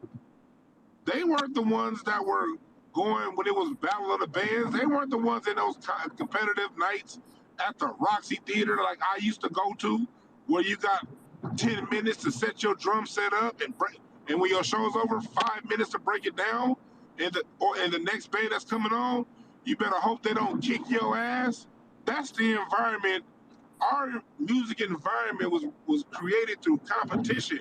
Man, you ever play the drums at church on a night that 5 churches are performing? You want to see some ego like a motherfucker. Go to church concert night because every band that's there is there to kick the other band's ass. All that, this is Jesus, sanctified Lord, that's bullshit for the audience. Let someone who plays the drums at church tell you for 20 years. When it's those nights, you see 3 or 4 different bands, even if it's a guest band at your church, that guest band, that guest choir in their mind, they came to kick the home choir's ass. And the home choir is like, man, we better bring it. Such and such, Maranatha the church choir gonna be here on Sunday, and they ain't kicking our ass. That's the environment our music is born from. It's that, and it's that emotion. And they ain't got that. That's why it sounds the way it sounds. It's like, you know what I mean? Yeah, Louisiana chicken, they do the Asians cooking it, yeah, it kind of tastes good, but it don't taste like your grandmama's. But go ahead, who next? It's on Mikhail. Greetings, family. Dwan B, Ray Sabo, the average, the above average, Just Steve. I know a little bit about hip hop. In fact, know a little bit about production, and what Dwan B and what Ray Sabo said is on point. And to think that we don't have, or to say that we don't have a culture, it's nonsense. I was born and raised in Philly, and it's all culture. In fact, for a minute, we had a movement out of Philly called Neo Soul, and that merged sort of with the conscious rap vibe as well. Electric Lady Studios, yes, that was a movement. Right? So our deal was, we had an open mic thing every Thursday or every Friday night in Philly called the Black Lily. And everyone from, I mean, you name it, Erica, Mose, Lauren, Alicia, common. To be certified, you had to come through there. So when Ray Sabo said, it's not that we didn't respect down south rappers, but you weren't considered, a rapper or part of the culture unless you came through the city. And not only did they come through the city, they cut most of their albums there in Philly. The Black Lily was created by a gentleman named, let's say the Roots and their manager, Richard Knowles. But it was really ran and developed by the Black women of that movement. And we had ciphers. If you couldn't play, meaning if you didn't know your instrument, then you get laughed at. But not only that, the cipher happened in the studios. If you wasn't deep, if you wasn't heavy, if you couldn't have a conversation about electric cars or astrophysics and so on and so forth, you get laughed at. And that was the Philly culture. And, people like Jay-Z and others, they couldn't really hang in their sofa. So, in their cipher. So from their cipher came that deepness that neo soul was known for, as well as the church and the soul, and the backbeat was just really Tribe Called Quest. We love the displaced, and Dwan, you're a drummer. We love the displaced beats, right? So that culture created a sound that, no Southern, no Puerto Rican, no Jamaican could duplicate it, but that was the culture. And, and it resonated globally, and, and the world knew neo soul. So, I just wanted to throw that out there, and just, I want to say, man, I thank you for that, because you know what? That is one mm, of the most important movements in Black music yes, history. That was the yes, movement that saved soul. Like, to right, call it neo right. soul, and I know that's the Yeah, term it's that's not given. good. Yeah, But, we call yeah, it we but call it of soul, course, right? In yeah, we Philly, got we just we. call it But soul. of course, in order to keep the discussion going, to you use terms that people are widely familiar with, so I understand, and that's what we do. Right, And I have neo soul on my tree, but of course I know it's just soul. What neo soul right. is just soul music. And because what happened was in the '90s, that's the '90s was supposed to kill R&B. That's when they got everybody on the hip hop Mm, hook. That's when they got everybody exactly. used to that. The mid '90s is when they got everybody used to whispering. You got Mariah Carey with this grand voice, but she's whispering. I have my Right. homegirls. I know them, JS, when they were the Johnson sisters. They sing in my church. Their 3-part harmony was on the level of the Emotions and the Jones Girls. But Mm, when that song right, come out, they got them girls whispering. So it was the neo soul movement that really right, saved soul. You're right, talking about Jill right, Scott. You're talking about Bilal. You're talking about right. D'Angelo. You're talking about Music, Music Soul D'Angelo. Child. Right. Yeah, Wasn't no Puerto Ricans producing no Jill Scott, no music. yes, Period. and they kept alive that vein of music of Roy Right, Ayers, that vein of right. Donald Roy Byrd. Ayers. That's right. Yes, Donald Byrd. Yeah. that vein of Johnny Hammond Smith. They kept Hmm. that soulful vein Yep. alive. And I got my man. I did an interview with my man Jarris Mosey, J Mo. He from here in L.A. Hmm. But he was part of that. Like he was young to be a part of that movie. He was in middle school when that movie was going on. But when Right. that movement came to L.A., you know, he's the one that wrote a lot. He wrote "Give You the Best of Me" by Anthony Hamilton, and he played. Okay. Okay. Anthony Hamilton. Yeah, Another. yeah, He's he's another also friend, another but Philly. he spent a lot of time in Philly. He And spent that a was the lot of time thing. in Philly, and he got Hmm. stories Yep. about Philly. And Yep. J-Mo, he's working on a Hmm. documentary right now, the Neo Soul Sound. So we want to bring that story. Right. And when we listen to right now, there's a white band called Moonchild, and they go around the Mm. world, and they're basically world famous playing neo soul. Neo Real soul is soul. a whole nother genre that is worldwide famous, and us as Black Right. Americans, we don't even know that. We so focused on hip hop. Neo soul is making Right. trillions of dollars around the planet, and we got our brothers and sisters from Philadelphia to thank for that. Mm. But to go Right. ahead point I made earlier, I thank God for my Philly people. For on one hand, Yes. because you do want to have that house of checks and balances, and that's where I do give New York credit. You do want to have that house where you check people, but at the same time, Hmm. yes, we created this sound, but overall, this is black sound. This is soul, like what you Right. said. It's so. You can say that this is soul, this is ours.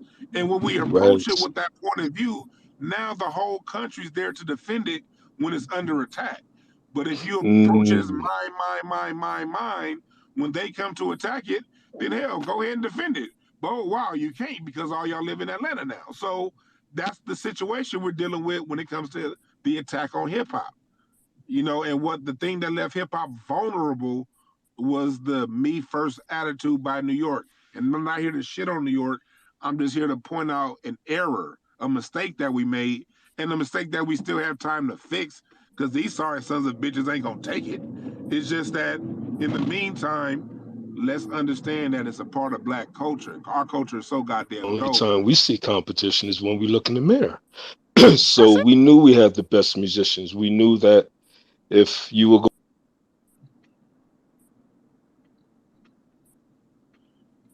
Did we lose you? Or I did we do lose believe me? he is in the Matrix. No, I can hear you fine, Dwan. Okay. I'm driving through Beverly Hills right now, so I don't want to hold my phone too much longer. If anybody else got something to say, you can say it real. Make it be real fast. Can you hear me? 'Cause yeah, go There ahead. he is. Dirty Laundry Media. Really quick, just to bring it back to the head culture vulture in charge, DJ Vlad, his connection with DJ Academics. I just saw a post as I was on YouTube. DJ Vlad just posted a flashback in the middle of the night in which it was a clip from BG Knockout speaking on Russell Simmons and how he blamed Russell Simmons for Jam Master Jay, going back to the streets or whatever, and ultimately ending up, on the wrong end of a drug deal. So that just to me confirms my suspicion, that DJ Vlad is in cahoots with Academics because this is a hit back. Um, so yeah, I didn't watch the clip, but I just saw it posted. It was just odd that he would post a clip in the middle of the night, and particularly a flashback featuring Russell Simmons. And just to nail, I don't know how much you guys heard earlier, but I put Leo Cohen at the head of the list. Facts. Leo Cohen is the head of global music at YouTube. He's also a Jew, immigrant. Him and Vlad's backstories are very similar. How they came to be entrenched in hip hop. Cohen was a concert promoter, a fledgling concert promoter with a background in banking. I believe he went to one of the University of California campuses. That might have been Berkeley, as well as DJ Vlad, I believe. So they kind of share the same, backstory: immigrant, Jewish. And you You got to see, remember, there's one more line between Leo Cohen. You got to, and I'm glad you brought him up. Leo Cohen, who was the common denominator between the breakup, the separation of Chuck D and Public Enemy, and the separation of Rockefeller? Who's the common denominator? Leo Leo Cohen. Cohen, Leo Cohen was one also up at Brand Chuck Nubian. D's. He Yes. also was involved in breaking up Brand Nubian, according to Yeah. Lord Jamar. And Not I Yeah. only So believe Brand, I believe also Academics was broke up with referring to Lord Jamar. too. That he's the reason why Slick Rick broke from Dougie Fresh. Hmm. yeah. So we see a common slither between black people who came in together and ended separate. That there's a common denominator right here. And I believe that I DJ, I Dad's don't been even know warning us who about that Academics, guy. I'm sorry. But And I was just saying that Academics. I go ahead. believe he was referring to DJ, I believe he was referring to Lord Jamar because if you guys are familiar with Lord Jamar from DJ, from Brand Nubian, Yeah. he was a Vlad TV regular until he fell out over the Minister Farrakhan situation. And recently, Lord Jamar has been doing a few series where he brought back some of the old school legends. He even brought some of the Latino legends who were in the mix, and they even co-signed that, hip hop was black music, and the Latinos that were involved, you know, it was only a handful, and they were considered outcasts for listening Yeah, to, the jigaboo music or whatever they want. It was looked down upon by Latino culture as a whole. So Lord Jamar yeah, was just pretty much bringing it to the forefront. And when I heard the comments from academics, I automatically thought about Lord Jamar because they have Vlad is an enemy of Lord Jamar. Um, Academics is in his feelings about being set straight about the origins of hip hop. So I could see how they could form and try to come against people like Lord Jamar because there's already a beef there. yeah.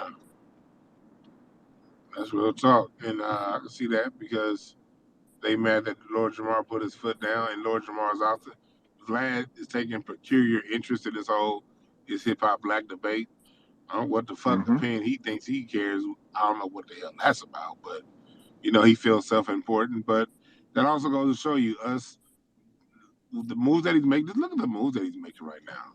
He's looking for relevance. The only reason why he's speaking on hip hop is because no one's really fucking with him anymore. That's his way to get it back in the news. He's only, I'm pretty sure his audience is now like lame white kids or whatever, and he really wants us to be his audience, and we for the most part are tuning him out.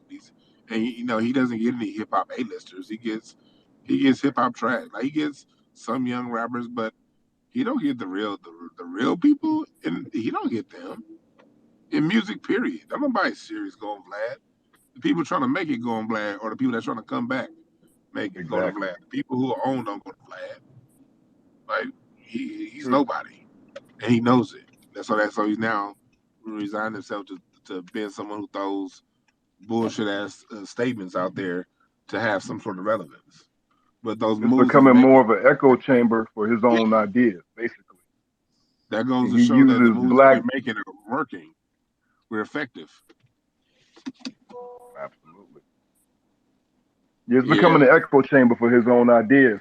And Lord Jamar, when he was a guest on the show, there was one time where he pretty much asked Vlad, like, why do you feel like you have the right to chime in and to comment on black issues, So I can see the wedge forming, and the Louis Farrakhan issue was the straw that broke the camel's back. yeah. Um, yeah, so I feel like there's still some beef there.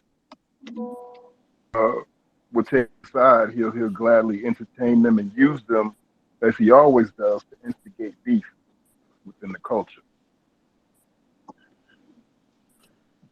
That's who he is, man. Thank you for that, man. Absolutely. Um, but yeah, again, thank y'all for listening. I'm going to get ready to end it. I just got up here to Hollywood. We follow me on YouTube, DwannB, if you miss any of this.